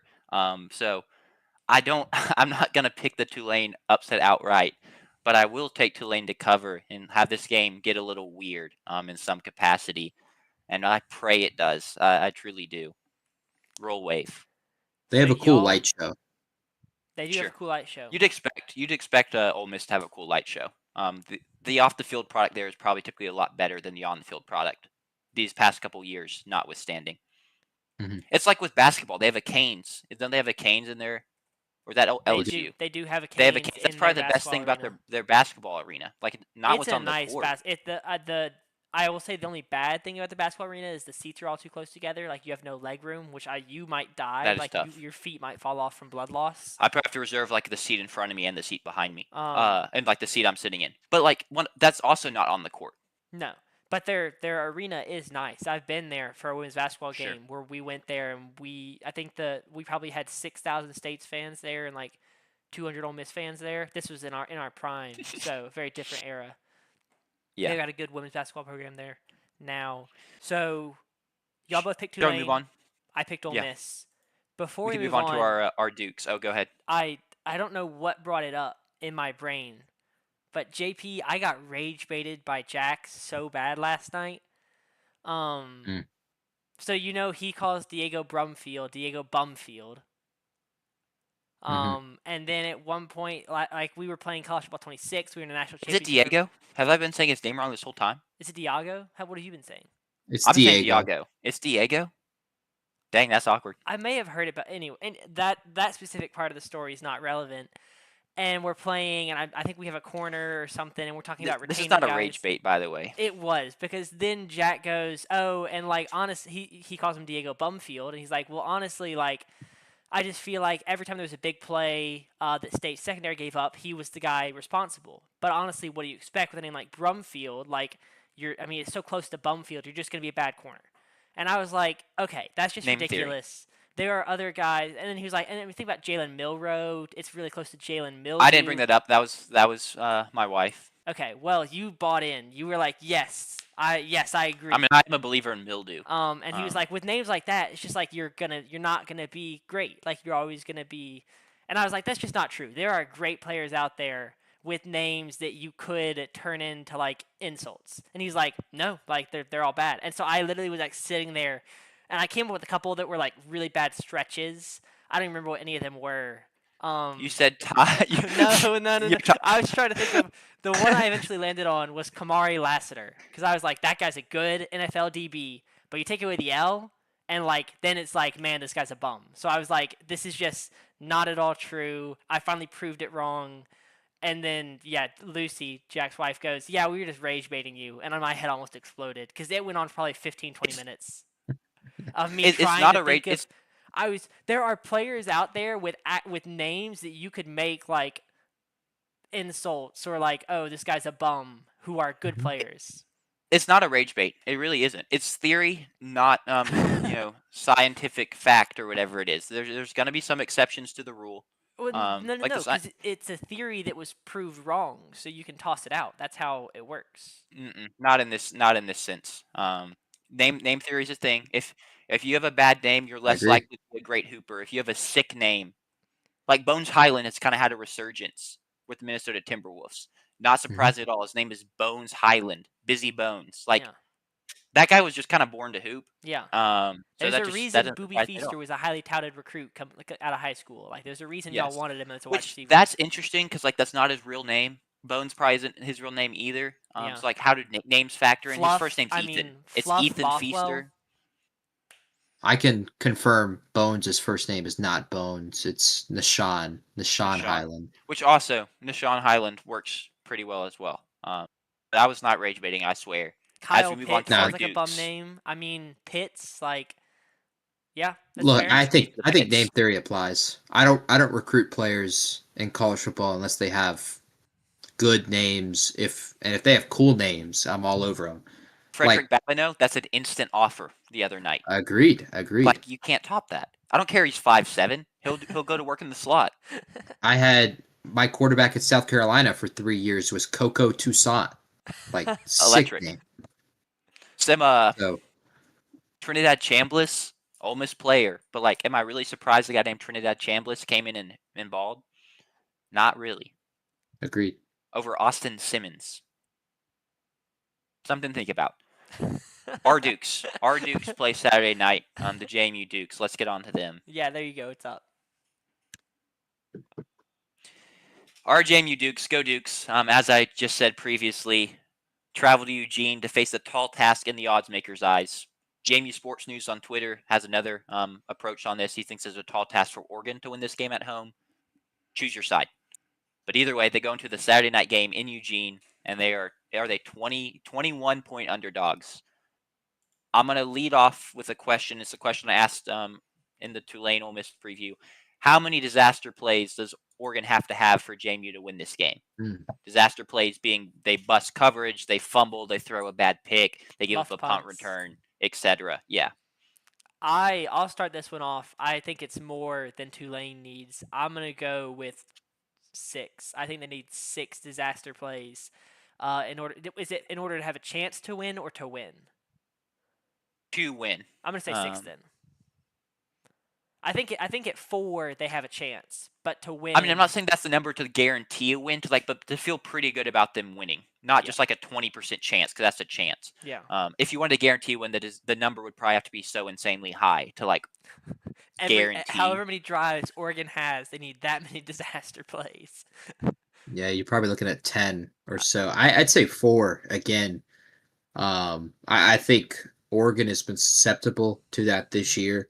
Some disaster plays, especially offensively with Dante Moore, and I don't expect that to occur with James Madison's defense, but it is a top 5 scoring defense in college football.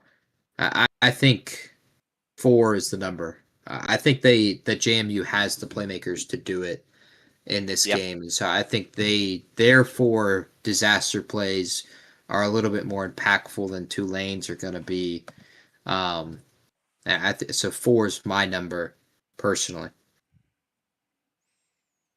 I'm at 5, so we're at 4, 5, 6 throughout that. But yeah, I think JMU, the talent disparity is massive. I love this JMU team, but they're definitely going to need some big time plays to go their way to win this game. And aside from that, they're a run first offense. The games they've struggled in the most are games they've struggled to run the football. So you got to find a way to have some sort of ground game success against Oregon in Eugene. It's a tall task, but Alonzo Barrett is just, or Barnett, excuse me, is just not. He's not going to sit back there and dice you up. You gotta find consistent, successful run game to score points from this game if you're JMU, and then defensively, I know Oregon's not Louisville, but you go back and watch at least the first half of that Louisville game. It didn't look like a group of 5 team playing a power 4 team. There were dudes flying around for JMU, making plays, making huge hits that kind of made you wince, and they're getting up and pounding their chest. It felt like you were watching like a high profile football game. And they're going to need it to look more like that defensively, again, to have a chance here. That's kind of where I'm at. Yeah, I don't think anyone besides me and you, Jack, really watched that game because that game was It was a Friday 14 night to game. it was a Friday night Yeah. game. It was 14-14 in the fourth quarter at Louisville early on in the season. Everybody's healthy. It's a Louisville team that beats a playoff team in Miami in their own building this year. And it was also like a JMU team that hadn't found their identity at that point. They were still running a 2-quarterback system with Matthew Sluka. Shout out Holy Cross legend Matthew Sluka. If you don't know that name either, he's the guy who was at UNLV and then said he was going to enter the portal mid-season when they were undefeated.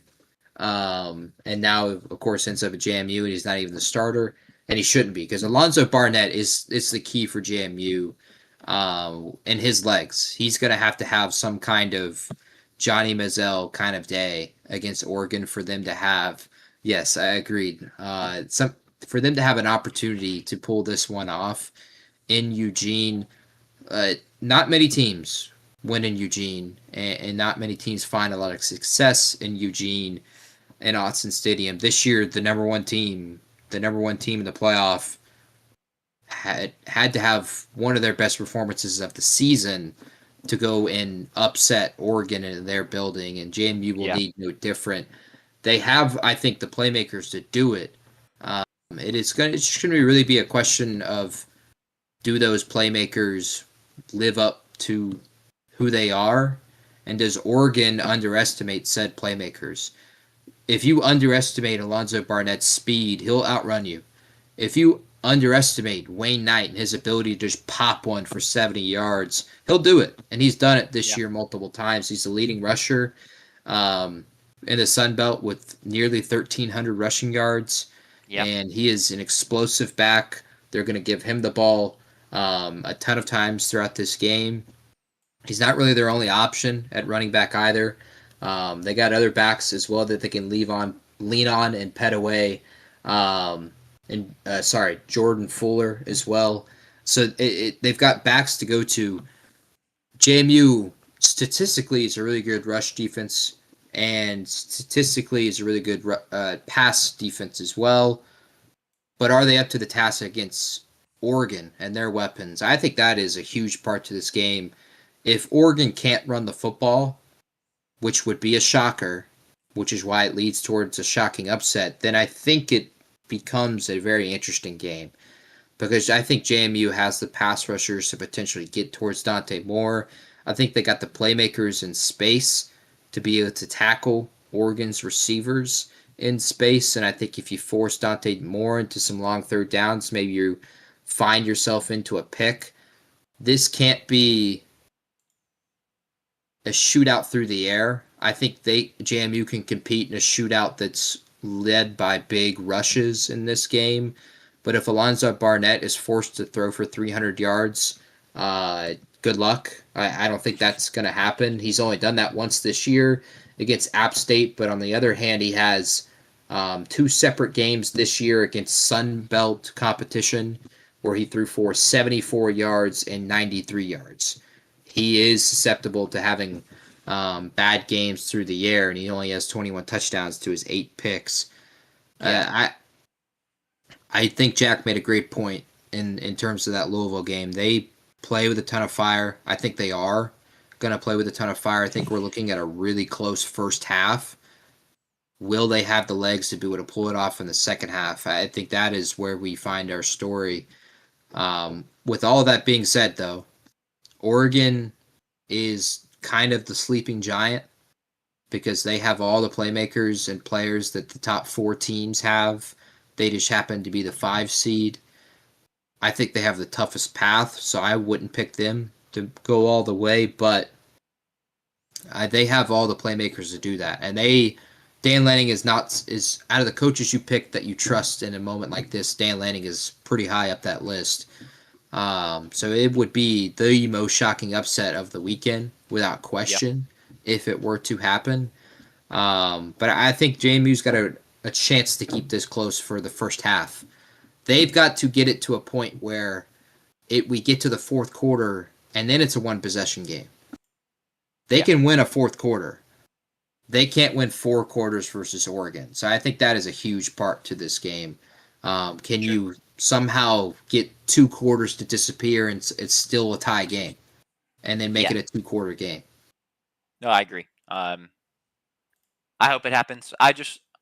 For this game, really my hope for this game is simply make it a good enough game that I can keep it on for a while and enjoy it, and like throw some fake like Oregon's in trouble text to people, like as a joke, but then also it's not like so obscene. I'm not texting Oregon's in trouble as they're up 28-0. It's like 17-7 and JMU forces a 3 and out, and it's like, I don't know, Oregon's in trouble. And something else to note, DeCorian Moore's questionable for this game currently. And so talking about playmakers, if he can't go, that does change the dynamic a little bit. And I think too much. Tez Johnson or Stewart, Evan Stewart, not Tez Johnson. Evan Stewart, Stewart is also questionable. We're coming he is back also from his questionable. injury. Aggie. It'd be cool if he plays just because of the injury. I do feel like if he plays, even if he is like active, he's just not played football in a long time. It's his first game back. I wouldn't expect big things from him, though. It would be kind of, as much as I'm rooting for JMU, if he like had a big catch, it would be kind of a cool moment. But yeah, should we pick this game? Anything else y'all want to add? I'm ready to pick. Let's pick. What do you got, Sanders? I'm going with Oregon. I will not be going the underdog here. I think this Oregon team is playing really, really well right now, and their only loss of the season is to Indiana.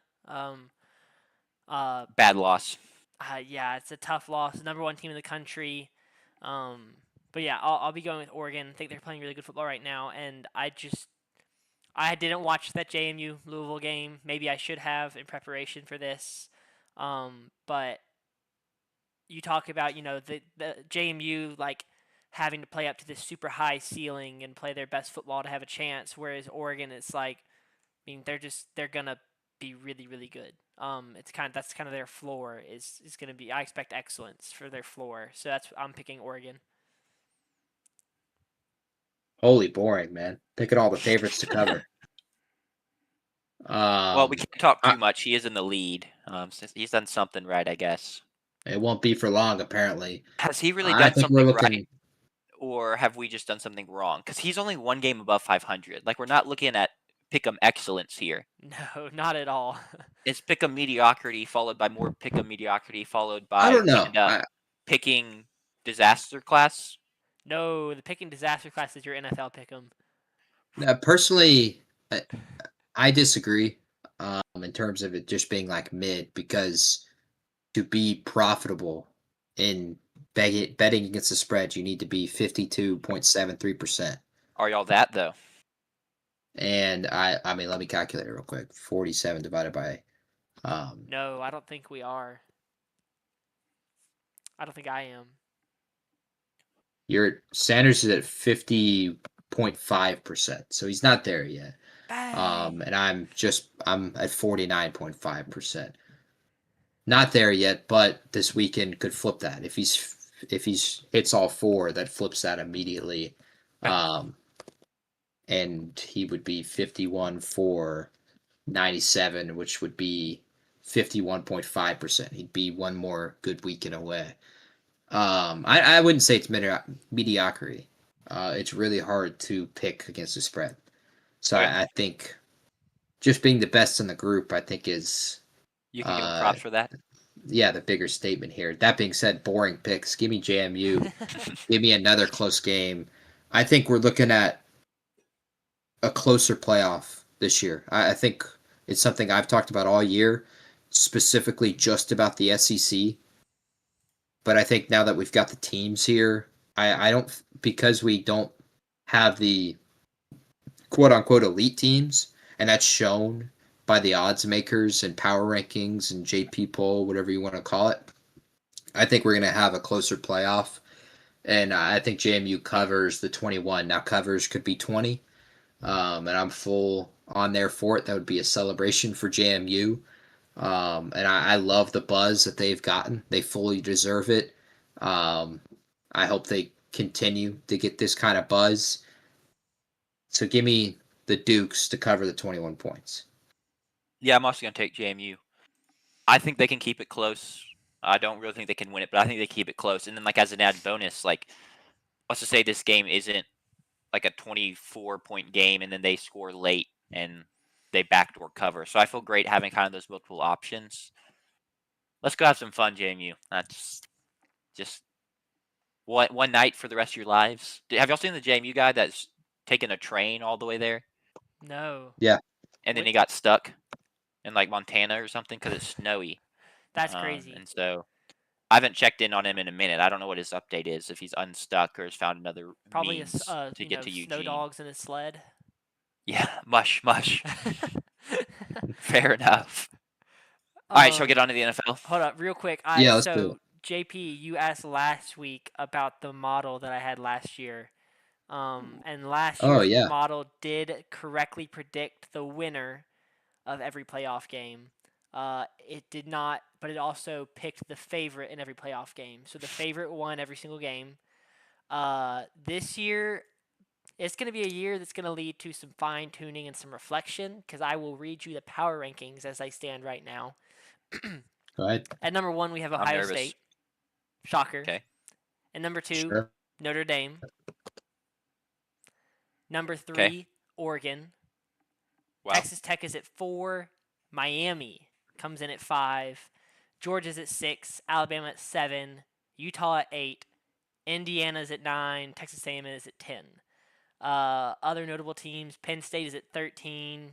BYU's all the way down at 18. So Oklahoma's at 15. I'm going to try and real quick just kind of tell. Where's Ole Miss? Ole Miss is 12. So let me pull up a bracket. This would have Alabama beating Oklahoma in the rematch. It would have Alabama beating Indiana. It would have Oregon and Alabama in the Final Four, and Oregon in the championship.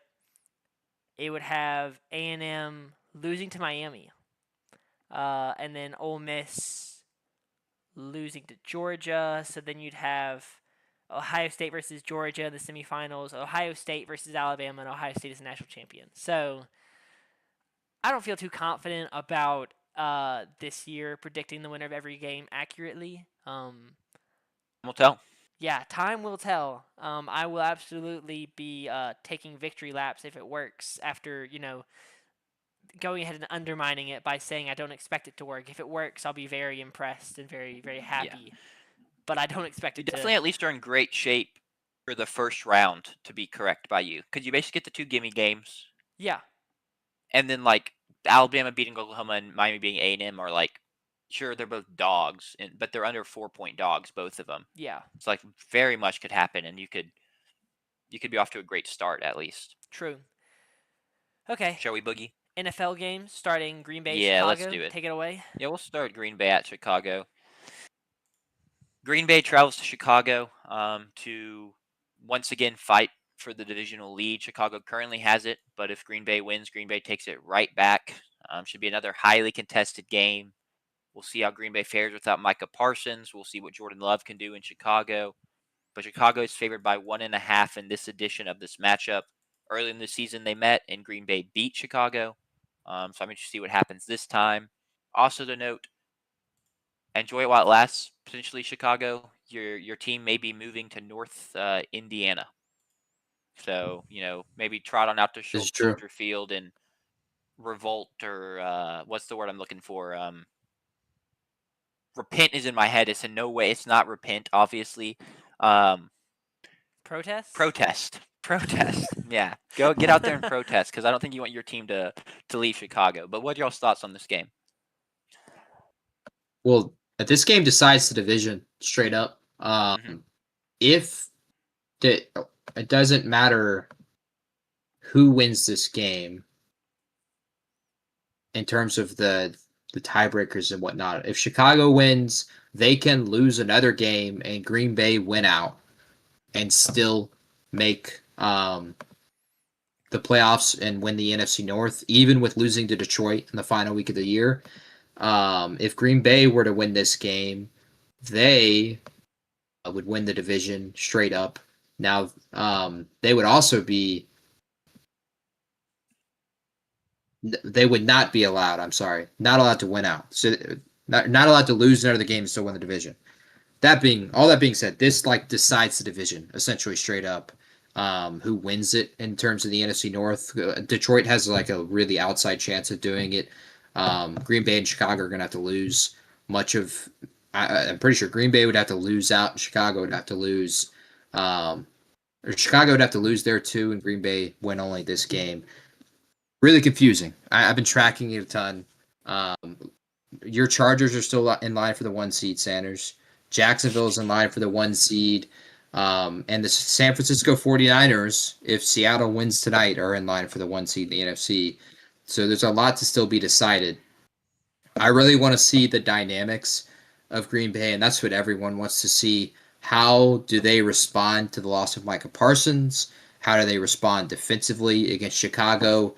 This is going to be a much more fair weather game than the last one. We're talking about 35 degrees, and now technically the sun would be out. There's no clouds. It's at night. It's a night kickoff on Saturday. It'll get cold throughout the second half, but it's still going to be better weather than the first game at Lambeau, which kicked off at 4:20 Eastern time. How does Green Bay respond to the loss of Micah Parsons is what everyone wants to see. And the biggest storyline for Green Bay going forward is how far can Jordan Love take them? I think Chicago is going to respond really well. They already did that last week after their loss to the Green Bay Packers and blowing out Cleveland. A week where people were saying, hey, Cleveland might have a chance in this game. Maybe Shedeur Sanders outplays Caleb Williams. That didn't happen at all. Chicago continued to do what they've been doing all season, which is force turnovers. Cleveland turned it over 3 times against Chicago. Jordan Love cannot have he can no longer afford. He doesn't turn the ball over a ton, but he can no longer afford to have 2 turnovers and Green Bay still be in the game because they're going to lose that defensive edge with Micah Parsons. That's probably 4 to 5 points worth. And so Jordan Love can't afford to turn it over 2 times. He's got to protect the football more. He's got to throw on platform more. And although he's been excellent throwing off his back foot all year, a lot of his turnovers are because he's throwing off his back foot. I said this 2 weeks ago. Jordan Love is – I got this from online. But Jordan Love is one of those quarterbacks that he doesn't throw a lot of picks, but the picks he throws is one of the worst interceptions you've ever seen. He can't have those in Chicago at night in Soldier Field. Tough task too, because Chicago they're hawks back there. They have a lot of guys that can turn the ball over. They're supposed to get Jalen Johnson back as well, which is their best corner. Chicago. On the other hand, Green Bay is actually going to have Christian Watson. He's supposed to play on Saturday night, which is huge after the shoulder injury he suffered in Denver, and it felt like everyone was going down for Green Bay. At least they're getting what is inarguably their best offensive weapon. Jayden Reed is another game healthier, and he looks to be a potential huge weapon for them down the stretch. They've got to, I think, turn to outscoring teams as opposed to just out defending teams like they have all year. And that'll be the key to the game. And notice how I talked about Green Bay for 3 minutes there. It's crazy how much the narrative has switched on Chicago, where they don't feel like the unknown. They feel like the known right now. We know they're going to want to run the football, and they're going to run the football well. We know Caleb is going to have an inefficient day, but he's going to wow you with about 5 to 6 throws and make some critical throws. And last week, he had that against Cleveland where he throws it literally through like 4 defenders in the end zone and they somehow catch a touchdown. He'll have, I think, those throws again. And it's crazy how quickly it's flipped into now Chicago is the team that's known and Green Bay isn't. Yeah, I think that's a great point. I will say, while Chicago is known, and I think they feel pretty confident in their identity, this is still pressure that they've not necessarily felt as an organization in a couple years. You're currently leading the 1 seed, but you could lose it just like that. The Packers have already beat you this year.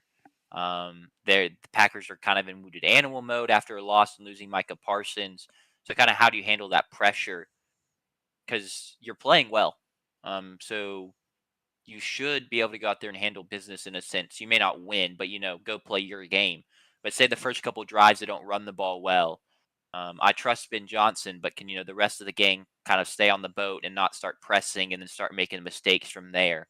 I'm curious to see how that dynamic goes, because from that standpoint, the Packers are a lot more well versed in pressure situations and division races and playoff type games, stuff like that. It matters a lot. Anything else to add, or Couple, shall we pick this game? Go ahead.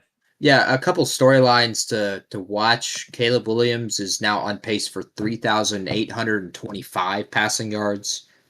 He's got to tick that up a little for Chicago to have their first 4,000-yard passer ever.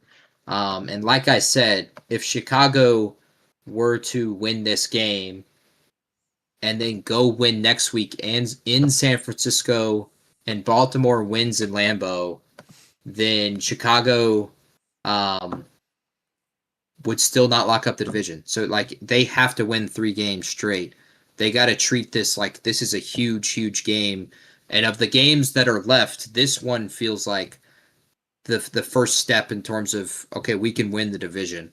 This will be their toughest game left. They play at San Francisco and they still host Detroit in week 18. It's 3 massive, massive games for Chicago. And I think Jack makes a great point in terms of how does that pressure loom on them, because Green Bay, it almost feels like they could play with house money, even with the loss of Micah Parsons. But we can get into picking it. Hold up, just quick, so clarification. You said that this game decides the division, but the winner of this game could still lose the division. Yeah, the winner of this game will essentially decide the division. But they could, of course, lose their final 2 weeks and not win the division. But I don't expect them to. Yeah. At this point, I think they're going to be favored in San Francisco next week, Chicago that is, and they're going to be favored against Detroit at home in the final week. Green Bay is going to be favored against the Ravens and the Vikings, of course, in the final week of the season. It's the huge swing right here because Green Bay right now doesn't own the division lead, and they can flip it right back to their own, like they did a week ago. Yeah. So there are a lot of critical games left in this division, but I think it's of the games that are left the most critical. Yeah. So the winner of this game controls their own fate, whereas the loser is going to rely on some underdogs winning. So that makes a lot of sense. I was just like, I thought I heard you say it was going to decide the division, but then it's not a thing of like whoever wins this clinches or anything like that. Last year. Yeah, it's not a hat. Yeah, with the Wait, what? It's not a hat and T-shirt game, which is what they call it when you get your divisional hat and not like T-shirt. last year's Vikings-Lions games. But the winner of this game will control their own destiny. If you win this game and you win out, you win the division. So that makes a lot more sense. Yeah, I'm down to go ahead and get into picking. I think JP's first. Yes. Yeah. Because we were tied, or excuse me, I was behind and we are now tied, and so JP will kick us off. Yeah, so the pyramid and the totem pole, who we have not mentioned so far today. Go ahead. It's irrelevant this one. Just I think the graphic's technically wrong. It says Green Bay by 1.5. Isn't Chicago favored? Or am I just making that up? No, Green Bay is favored by 1.5. I apologize. My notes are wrong. I think I said Chicago. But that is in the opening. That's a great point because the pyramid and the totem pole think the wrong team is favored. I think that's where my mind was. That's why I got confused. Yeah, Oh, I mean, the pyramid of the totem pole really should be where the books go and not Oh, 100%. Vegas. Given how they have produced so far this season, my pyramid has Chicago favored by half of a point. Jack's pyramid, or Jack's totem pole, I should say, has Chicago favored by 4.5. And so this would be one of Jack's best bets this week through the totem pole. It's a 6 point spread. It's not the biggest spread difference. It'll be in another game we talk about in just a second. But it is one of the biggest, and it would be one of Jack's best bets this week. I'm going to lean towards Chicago. I think they have the most proven here. I'm gonna lean towards the pyramid and totem pole as well.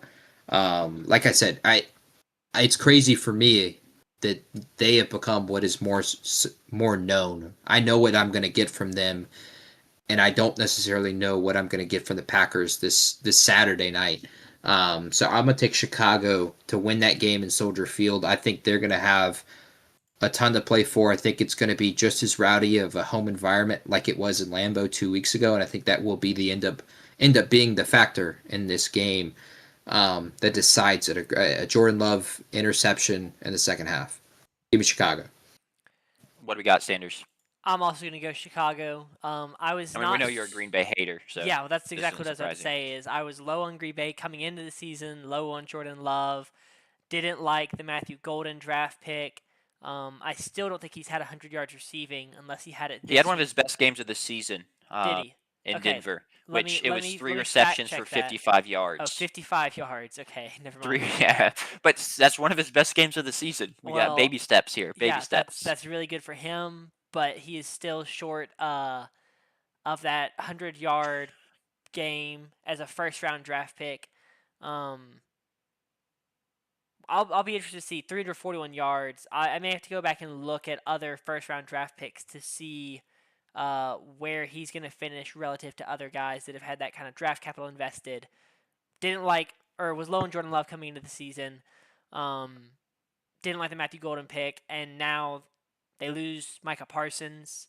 Um, I just feel like everything is kind of going against Green Bay right now, and that's not to say that they won't overcome this, but I'm not going to bet on them to overcome this right now. So I'm going to pick Chicago to cover and to win, and I get to bet with the pyramid and the totem pole. That's a plus.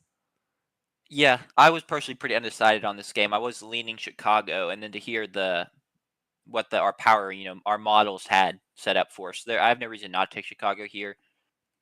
The Parsons injury sucks, in the sense of it finally felt like Green Bay was right back in the groove, and I could trust them fully again. And now you lose your best defensive player, and so now I'm kind of back in the like I need you to prove something to me. And so I'm gonna take Chicago. It's kind of crazy that I trust them a little more right now. I think it's But so especially being at funny. home, I do. I think it's so funny that you say you were like, oh, I don't know which way to go, and yet you have Chicago power ranked what, like 6 Four spots ahead spots of Green ahead. Bay? Well, that's kind of what I'm saying is like JP reminding me what I had previously put down Okay, in okay. writing and thought about. Kind of reinforces my own already lean. It's like an internal A reinforcement, which check is and balance. terrible. A check and Honestly, that balance. feels really bad, but it keeps me from picking the moment. I think the reason I'm still teetering is because like this is Green Bay versus Chicago. In a lot of ways, this is Green Bay beats Chicago, and so even if I feel better about Chicago right now, do I want to kind of go up against the trend of like, even though a lot of it was Aaron Rodgers, hey, this is kind of a matchup Green Bay has their thumb on the pulse of, and they love to win. But I'll go with the totem pole. Give me the Bears. Cool. I'll go ahead and put up Jacksonville versus Denver. Take it away. I'm not sure if I told you that this game would have one seed implications, in terms of both these teams could kind of have a shot at the one seed. That people would have believed me preseason. I wouldn't have believed myself preseason, and I was even higher on Jacksonville than the consensus. But here we are. Jacksonville has to go into Denver. Why does it feel like all of Denver's biggest games are at home? I think that's the hater in me thinking that, and that's probably not true. But can Jacksonville go and break the streak in Mile High? The books don't think so. Denver's favored by 3. Y'all's thoughts on this game? Yeah, I'll go ahead and tell you what you were talking about. This game will potentially decide the number one overall seed. If Jacksonville were to win this game and win out, and then the Los Angeles Chargers win out, beating Denver in the final week of the year, and as long as the Pats lose one more time, which could happen in the last game we're going to talk about against the Ravens, then Jacksonville would be the number one overall seed, which is shocking considering the way their season has gone. On top of that, if Jacksonville were to lose this game, and then Denver were to lose next week, and the Chargers went out, the Chargers could have the number one overall seed and have the 13-4 tiebreaker. We're looking at a really likely scenario of like 5 teams at 13-4 in the AFC, and the tiebreakers will get really nasty there. But it comes down to head-to-head and a ton of these tiebreakers, and this is one of the biggest one. Jacksonville and Denver. Much of last week's talk about the Denver game against the Packers was, are they frauds or are they not? They proved they weren't. Bo Nix had the best game of his potentially career. They were able to turn over Green Bay multiple times. Turn over Jordan Love, who doesn't turn the ball over. He throws 2 picks in this game. They were firing on offense on all cylinders against a Green Bay defense that much of us think of as one of the best in the league this season. Now they're going to face Jacksonville, who's been red hot. Trevor Lawrence, the last 3 weeks, 9 touchdowns, 0 picks. He's averaging nearly 300 yards through the air. It's really no different to how Bo Nix has been playing either. Bo Nix is at 8 touchdowns, no interceptions across the last 3 weeks. These quarterbacks have been wheeling and dealing. They've been dialing it up. I am really shocked at the spread being this close, to be honest. I think the fact that the spread is just really kind of decided on the home field advantage in this game is honestly kind of shocking, given the horses that Jacksonville has, which no pun intended towards the Denver Broncos there. But for it to just be a 3.5 or 3-point spread, depending on where you're looking, that's really just home field. It seems like in Vegas's eyes, Denver didn't prove anything last week against Green Bay. Yeah. And that it was a fluky game, and that Jacksonville, with the way that they've played, are maybe on the same level. I don't know how much I feel about that. Jacksonville, I don't think, for one, has the weapons to be able to score reliably against the Denver Broncos. One of the things that's plagued Trevor Lawrence through much of his career is turnovers in big games, and he'll turn it over a lot. He will just turn it over 3 times in a game. On top of that, they don't have their second overall pick, Travis Hunter. They haven't had him for a month. Brian Thomas is coming off an injury, and he hasn't been at his healthiest. Now, Travis Etienne has been cooking. He's going to have a 1,000-yard rushing season, and he had a great week last week as well. But how much do I trust Jacksonville's offensive line against that defensive front for Denver? I don't trust it a ton. Etienne's going to have to pull off some of his stuff that he's had from his Clemson days and just burst one through the seams, I think, for Jacksonville to have a chance in this one. I think what maybe odds makers are looking at, and people are looking at, is Jacksonville and their ability to turn people over. That, I think, is what tells the story. Can they force the same turnovers that they forced a lot this year? They're second in the league in turnovers behind the Chicago Bears. You remember the pick 6 that they had against Patrick Mahomes. That was the turning point in that game down in Jacksonville on Monday Night Football. I think that's what tells the story here. Does Bo Nix protect the football? Because if he protects the football, I don't think Jacksonville really has a chance. Unless if they do, it'd be just an unbelievable statement. It would be. It truly would. Which that's kind of what I'm looking at for this game. Talking about statements is this Jacksonville team. I'm still not sure exactly how good they are. I know they're a good team, but like, are they a team that I should expect to make noise in the playoffs? Right. I don't know yet. And so this is a big litmus test after a stretch of easier games. And you had some big wins earlier in the season, but you've also had some tough losses earlier in the season. So this is yet another gauge, one of numerous. But this one's later in the season, so I kind of, can use that one a little better. And they've had more time with Liam Cohen, and I think Trevor Lawrence understanding the system better. But what all does that mean as you go into Mile High and face Denver? And I will add, say they go and they don't perform very well, I'm not going to be like, Trevor Lawrence has no future with this team. Oh, Liam Cohen was the wrong hire. Oh, they suck. It is Mile High, and it is Denver's defense. I understand that, which is why it'd be such an insane statement if they went in there and pulled something off, especially on the offensive side, if they won some sort of mini shootout. But that's what I'm looking for. Yeah, just looking at their schedule, it kind of reminds me of the Colts. I mean, they're on a 5-game win streak. They've got wins over the Cardinals, Titans, Jets. They do have 2 wins, one over the Colts and one over the Chargers. But Daniel Jones goes down with that Achilles injury versus in the game 2 weeks ago, and then the Chargers game.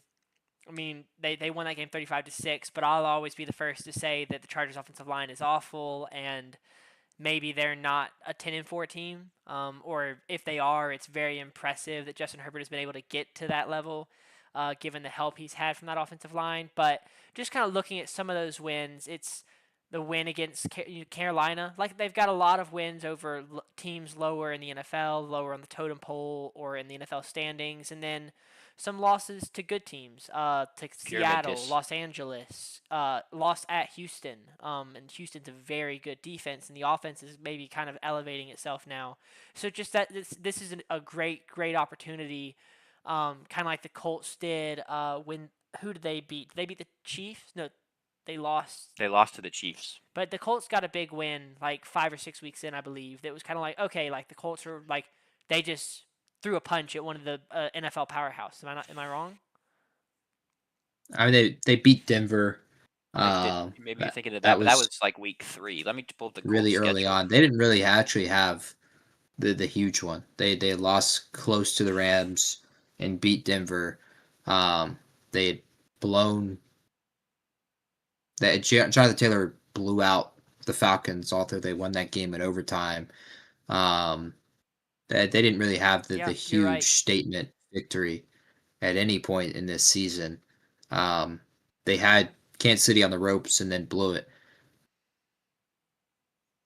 But this is a big opportunity then for Jacksonville to do what the Colts never really did, because I do think that this is a huge punch and a huge notch on their belt if they're able to get this win in Denver, who right now Denver is in the lead in the AFC. So it's just a great opportunity, not even taking into account the seeding impact that could, the trickle effect that could fall, and you could be in the spot to try and go get the 1 seed. But just from the mentality, with only 3 weeks left, 2 weeks after this game until playoffs start, the confidence and the statement that this would be really a huge game for Jacksonville and a huge win. Yep. And I feel like for the Broncos, it's just more of the same, right?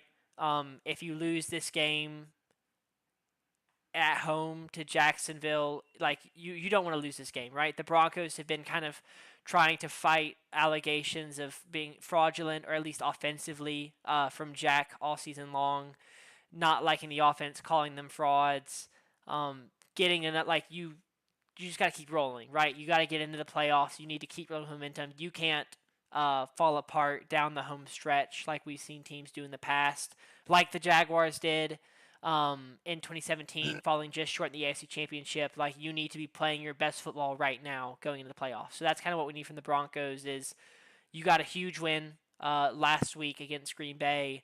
Don't let this be a letdown game. So that's kind of what I'll be watching from both those teams this week. Sure. Shall we pick this game? Yeah, Denver, if they win this game, can clinch the 1 seed next week. They can lose the final week of the season. Next week, they'll play in Kansas City. They can clinch the number 1 overall seed. In Kansas City, that should happen. They should get that done. This is the first step. They win this one. They win next week. It does not matter what happens the rest of the way. They will be the number 1 overall seed next week. They can clinch it. I need them to lose this one for many reasons, but especially that right there. Like, having the Chargers game into the season matter. And they can right there. They can at worst still finish as the 6th seed, and in fact go on the road to play against the New England Patriots in the first round. So everything's still available. Everything's still in front of them. But Yeah, if they win this game and win next week, they'll be the number 1 overall seed. To go into picking this one, the pyramid. This is, spoiler alert, one of the best bets this week. Denver -3. We have Denver -6.5 on the pyramid. For the totem pole wants you to take Jacksonville +3. They have Jacksonville +1.5. So pick against your totem pole if you'd like, Jack. But I'm gonna take Denver to cover. Like I said, I don't understand why this spread is this close. It doesn't make any sense to me that it's just like a home field advantage difference between these two teams. I also I don't understand how Denver against Jacksonville would then be like a 3-point dog on the road. I think that'd be a pick 'em. So that's how I feel it's what the pyramid reflects. Give me Denver to win a cover. What you got, Sanders? I'll also be going Denver. Haters will say that I don't have them winning the AFC West, but Because you don't, I'm afraid. real ones who were there when I did my initial You didn't hold schedule firm? prediction know that I picked Denver. That's like me. The answer on a math test is 98, and I write down 98 and then erase it and write down 90. No. And then the teacher says I got the question wrong. And then I go up to the teacher and say, no, look, you can see where I erased 98. I deserve credit. And what's the teacher going to say? No, but you're forgetting the No, outlier. you got the question wrong. You're forgetting the question wrong. outlier that the teacher misinformed you in class leading up to it, right? Jerry Jones trades Micah Parsons away. I had the Cowboys beating the Chiefs. You got confused by a part of the equation. And then he traded away Micah Parsons, and I was like, well, I don't think the Cowboys are good enough, so I switched that, and that one game yourself. was enough for the Broncos. You misread part of the equation. The teacher's giving you no credit. No. If I can show where I was, my mom's a math teacher. I'll text her right now and ask her would she give credit for an erased answer. But yeah, I'll be going with the Broncos. They're a team that we'll joke all we want, and I'll joke about being right, and y'all will joke about me being wrong, and I'll settle to agree that maybe it's a little bit of both. I sold, but I was on it. You were closer to right than me. I was. Yes. But I won't say you were right. And yet I was still so wrong because I had Bo Nix taking this huge year 2 step forward. I had no idea that the defense was going to have to carry this much, which they've done. But yeah, I didn't know the Chiefs were going to be this bad. I had the Chiefs winning, I think, 10, maybe 11 games, and here they are at 6-8 now. Well, I can just say if Mahomes doesn't get hurt, I could have been right, even though that's just objectively wrong. But, the Mahomes injury is what threw it off. Yeah. But the Broncos are a team that I've liked since the offseason. And so, I will continue to kind of back them and pick them to win and to cover. They're just they're a really cool team, and they're a really young team, and I'll continue to root for them. As a Peyton Manning fan, been a Broncos fan for years, or I was for a 4-year period, and then haven't really been since then. But I can break out that fandom again temporarily. This is tough for me. I think I'm gonna have to go against the totem pole here. Wow. It's a tough spot for me to be in, like I said. But I think there's some bias caked into the totem pole potentially. I'm not also sure the shaman realizes exactly what mile high means and Denver playing at home means. I think that's just a huge boost. And so I think with that in mind, I'm going to have to take Denver to cover the -3. And it puts me in a tough spot to have to do so. But I'll try and be objective here, I guess. You know what? I take that all back. Sometimes it's just fun to be a hater. Give me Jacksonville to go pull off a stunner at Denver. Trevor Lawrence is here, finally, potentially. All right. Duval. Duval. Last preview of the show. Let's get to it. Yeah, take it away. New England, fresh off a loss to the Bills, will try and recoup at Baltimore, as the Ravens are still trying to fight and claw their way in that division. So we're looking for potentially a bounce-back game for New England. How do they respond? And then Ravens, can you just keep winning, find your way into the postseason, and then we'll see from there. I believe the spread is, I should have already had it pulled up. I think it's Ravens -3. Ravens -3, so the Ravens are favored. Y'all's thoughts on this game? Them being favored again, it's another shocker. I completely agree. It is. It's a full shocking to the senses. I understand that New England, choked away a game last week, and they did. But for a team that is 7-7, is been on the ropes all year, hasn't got a great game from Lamar in 6 weeks. Yes, I understand their defense is playing well. For them to then be favored like this is a Baltimore team that's 14-1, like they normally are and have been for the better part of 3 to 4 years in a row, it is shocking that then a right now 11-3 New England team coming off the heels of an embarrassing loss with a Mike Vrabel coach that can turn them around. It's the first time they've lost in 10 games.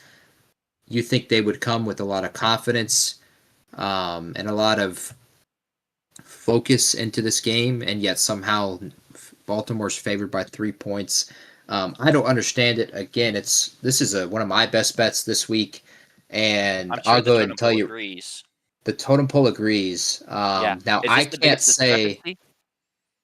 yes. I can't say that the pyramid thinks the wrong team is favored, but I can tell you the totem pole thinks the wrong team is favored. That the totem pole thinks New England should be favored by 3.5 points. I have it as essentially a pick 'em. It's half a point or dogs. New England is to Baltimore. Um, this is it's not a game that decides the division. New England has to lose twice still, and Buffalo win out for the division to flip. If they're both 13-4, New England still wins the division and is still en route for potentially their one overall seed, if not just the number 2 overall seed. So Buffalo needs Baltimore to win this game, but it does not make all the difference. New England still has to then go lose at the Jets next week or lose to the Dolphins and Quinn Ewers the final week of the year. So it is almost a hat and shirt game for New England, essentially. Sure. Now they can still win this game and lose the final 2 weeks, and everything changes. But if they were to win this game, they have the inside track to the 2 seed, and that's a tremendous accomplishment. I think they're going to have a lot of stuff turned around. They're going to clean up a lot of stuff, and then I think they're going to own in on what they have done well, which is they have Travion Henderson, explosive runs. Drake May has been really efficient, and it really is just a matter of don't get too confident, don't get too cute. They have played really well in prime time this year, and the spots that they've been put in when they've been kind of under the bright lights, they've actually performed really, really well this year, and I don't expect that to be any different this week against the Baltimore Ravens, even on the road.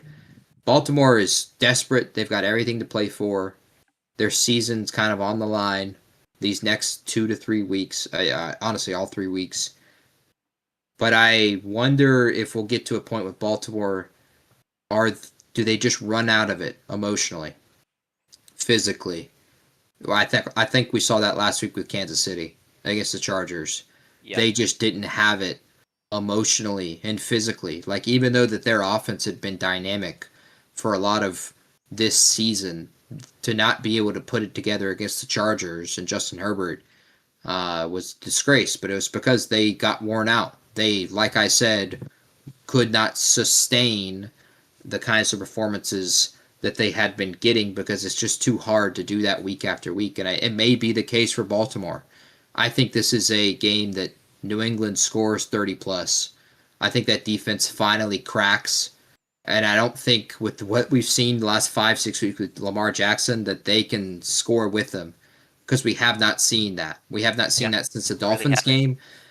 So I think this is a New England win very easily because I think they're going to score 30 plus on Baltimore. I think we'll finally see the cracks. I think we'll see Travion Henderson have a good day. Drake may be really good in the primetime lights again, and they'll turn this ship right back around. Sure. I think I love the point you made. It's just they've had to fight and be emotionally tested all season, and how can you continue to do that for week on day? And I think that's a fantastic point. Coupled with the Ravens defense just hasn't, or offense, excuse me, hasn't been what it has been in years past at all this season, and so I'm not going to expect it to turn around at this point. That being said, it is a young Patriots team, and maybe this isn't the week the Ravens crack, and they've been here before. They're a little more of a veteran team, but I trust Mike Vrabel a lot to not really let that happen and let the youth and the letdown of losing at home to the Bills last week affect them too much here. So I like the Patriots in this game too. I don't understand the Ravens being favored. I agree there. Yeah, and it kind of reminds me what you said about the Ravens. They're like it feels like every game is supposed to be a playoff game for a while, just Yeah, having to win, and that's exactly what happens when you lose so many games early in the season.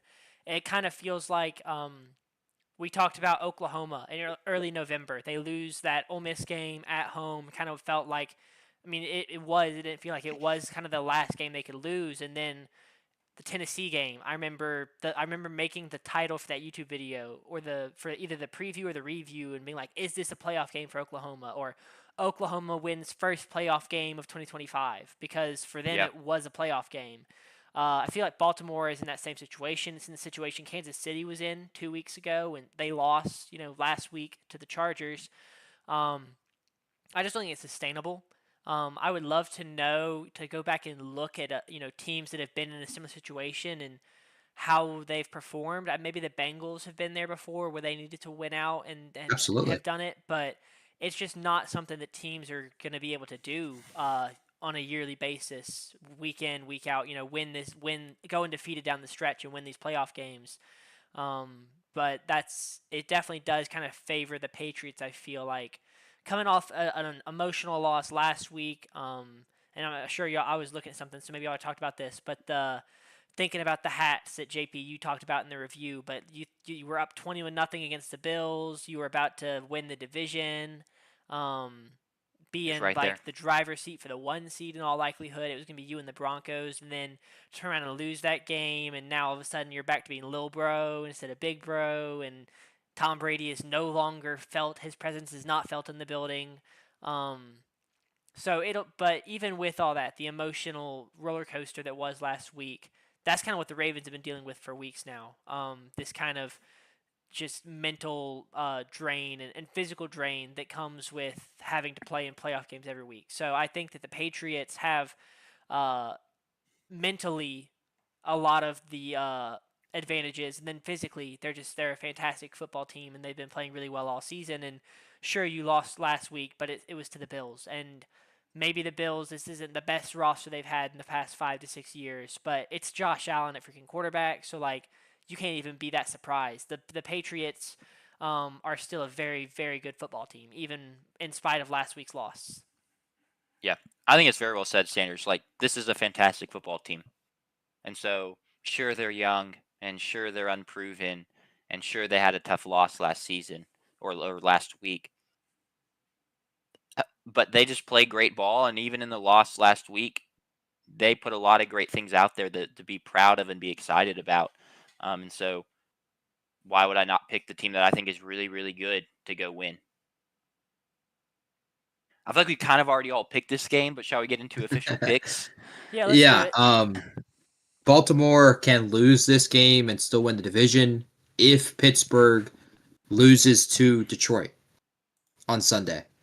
If And Pittsburgh that's very beats doable. if Pittsburgh beats Detroit, Pittsburgh can win the division next week in Cleveland against the Browns. So Baltimore can lose this game, but like we were saying, it is going to be key. Baltimore essentially has to win 7 straight playoff games. They got to win out, it feels like, or at least go 2-1, and then they'll have to win 4 games in the postseason. So we're looking at 7 or 6 games in a row you got to win. And I'm gonna, like I said last week, I thought the winner of the Baltimore Ravens and Steelers game would win the division, and I thought the win would follow their sails. Like I would have fully expected Pittsburgh, had they lost that game, to lose to Miami this past Monday night. So give me the Ravens for their sails to finally um, go away and their quest. They won't be ruled out, assuming Pittsburgh loses to Detroit. But this is also one of my best bets. Give me New England +3. to win and cover on Sunday night. What do you got, Sanders? I'm also going to be picking New England. I mean, I've already explained a lot of my picks, so I'm just going to bring up another interesting little tidbit because JP's talking about how the AFC North could finish. Right now, the AFC North is the second, I'll say, worst division in football, and by that I mean their first place has the second worst record of first place. That's where I was going with that. Just to kind of draw it back to the NFC East. You remember 5 or 6 years ago? I think did the Cowboys win it at 8-8 or 9-7? And everyone was saying, well, we got to get rid of division winners and being able to host playoff games and being a top 4 seed. We're getting pretty close to that. I mean, we could realistically see a 9-8 team win the AFC You can have North. it. You can have an 8-9 AFC North winner. You could. I was going to say that. I don't think that's going to happen. I think that either the Pittsburgh will win. I think Pittsburgh's going to win at least one more game. So I think that 9-8, 9-8 is kind of the floor. Maybe we see 8-9 out of the NFC South, but we're not talking about the NFC South right now because. But AFC North, when I say the worst division, I mean only they have their first place team has the second worst record among first place teams in their division. It's them Yeah, and then you're talking solely about records. yes, NFC South, Tampa Bay and Carolina both are 7-7, so that's the worst division. Then the only other team who does not have a 10-win team currently is the NFC East, and that's Philadelphia at 9-5. So that'll be something interesting to kind of keep your eye on is not just who wins the division, but what record do they finish at, and do we see kind of like what kind of matchup are we going to see in the first round? Are we going to see, what would that be? The winner of the AFC North? It's more than likely Buffalo. Yeah, so you're going to see a potentially 9-8 AFC North champion versus either Los Angeles Chargers, they're the 5 seed right now, or Buffalo, both of whom are 10-4. We just spent an hour and a half talking about college football and first round spreads. What kind of spreads are we going to see in the first round of the NFL games? Are we going to see? Yeah. Is the AFC Let's see what North the champion? pyramid and totem poles say. Yeah. So that'll be something to watch. But yeah, my pick will be New England. Yeah, I'm going to take New England as well. Tough loss to be easily consoled by the succulent treats of Ann Michael May's Bakemas. And those same treats can also fuel you on a long trip. Not even that long, but you got to go to Baltimore. She can make you some tasty Bakemas treats to fill you, sustain you through that game, provide perfect fuel and energy. So give me the Patriots to win this game and cover because they're the underdogs. That sounded like such an ad read. You're like, the perfect tasty treats to fuel you on your drive to. Like, I was like, that sounds like an ad read. I'm sure they do. I talked about it. Just tell me you don't know Bakemas. I talked about it on Tuesday's show. You lose something in a game. It's like when the mom brings like orange slices and fruit snacks for after a soccer game, or you get a snow cone after the baseball game. Suddenly the game don't matter anymore. You got a snow cone in your hand. You got a freaking chocolate peppermint cupcake in your hand. That's what matters, and that tastes pretty good. That gets the vibes right. So I'm taking the Patriots easily, man. Do you think she's working with the team nutritionist to be sure that guys are staying like calories are balanced and everything? No, that's just one treat, man. Okay. The only person to be worried about is Drake May because he lives in that house. Oh, good point. Like I'd be feasting. So I hope Drake May has more mental resolve than I do, and I expect him to. Either that or spends a little bit more time on the treadmill than you do. He could do one or the other. True. But yeah, give me the Patriots, and with that, we can get to the best bets. Yep. JP, take away the best bets segment and refresh us, or let us know how you did last week. Okay, well, last week we did continue our heater. We went 2-1. Denver plus 2.5 covered. The Rams covered the 5.5. New England did not cover, although it looked pretty darn good when they were up 21-0. Yeah. And it looked like that was going to be a lock out of the 3 we had. But that did not pan out as the Bills scored 5 straight touchdowns to end up winning that one. We're going to keep 2 of those teams here. And look, this is something I want to preface of. When you gamble, don't gamble with emotion. Because 2 of these best bets, I sure as hell do not want to pick these 2 teams to win and cover. But that is how it's... that. If you're going to have a profitable model and you're going to profit, you're going to have to pick against your heart at certain times. There are 3 bets we have this week from the pyramid, and that is starting with Carolina +3 against the Tampa Bay Buccaneers in Carolina. Wow. Carolina could win this game and still not win the division. It would all come down to Week 18 against Tampa Bay, but we think that Carolina and Tampa Bay, where Tampa Bay is favored by 3, the wrong team is favored here at the pyramid. Wow. We have Carolina -2.5. It is one of our biggest spreads of the week, and so we are going to take Carolina +3 to cover.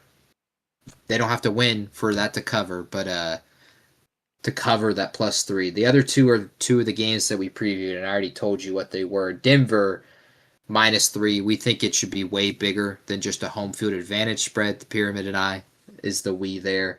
The pyramid has the spread at Denver -6.5. And then our final one is the game we just previewed. New England +3. We think it should just be almost a pick 'em at New England as a half-point dog. Those are the 3 best bets for this week. We are 30, 34, and 1. We are 2 weeks away from above 500. Who would have thought we'd be here? I did. You telling me we I can, never can gave just up. throw one more on there this week to get back to 500? Oh, you want one more? I got one more. I'm just saying, if we can get back to 500 this week, like, I have one that's the same point difference as the New England one, a 2.5 point difference. Give me Pittsburgh +7 against the Detroit Lions.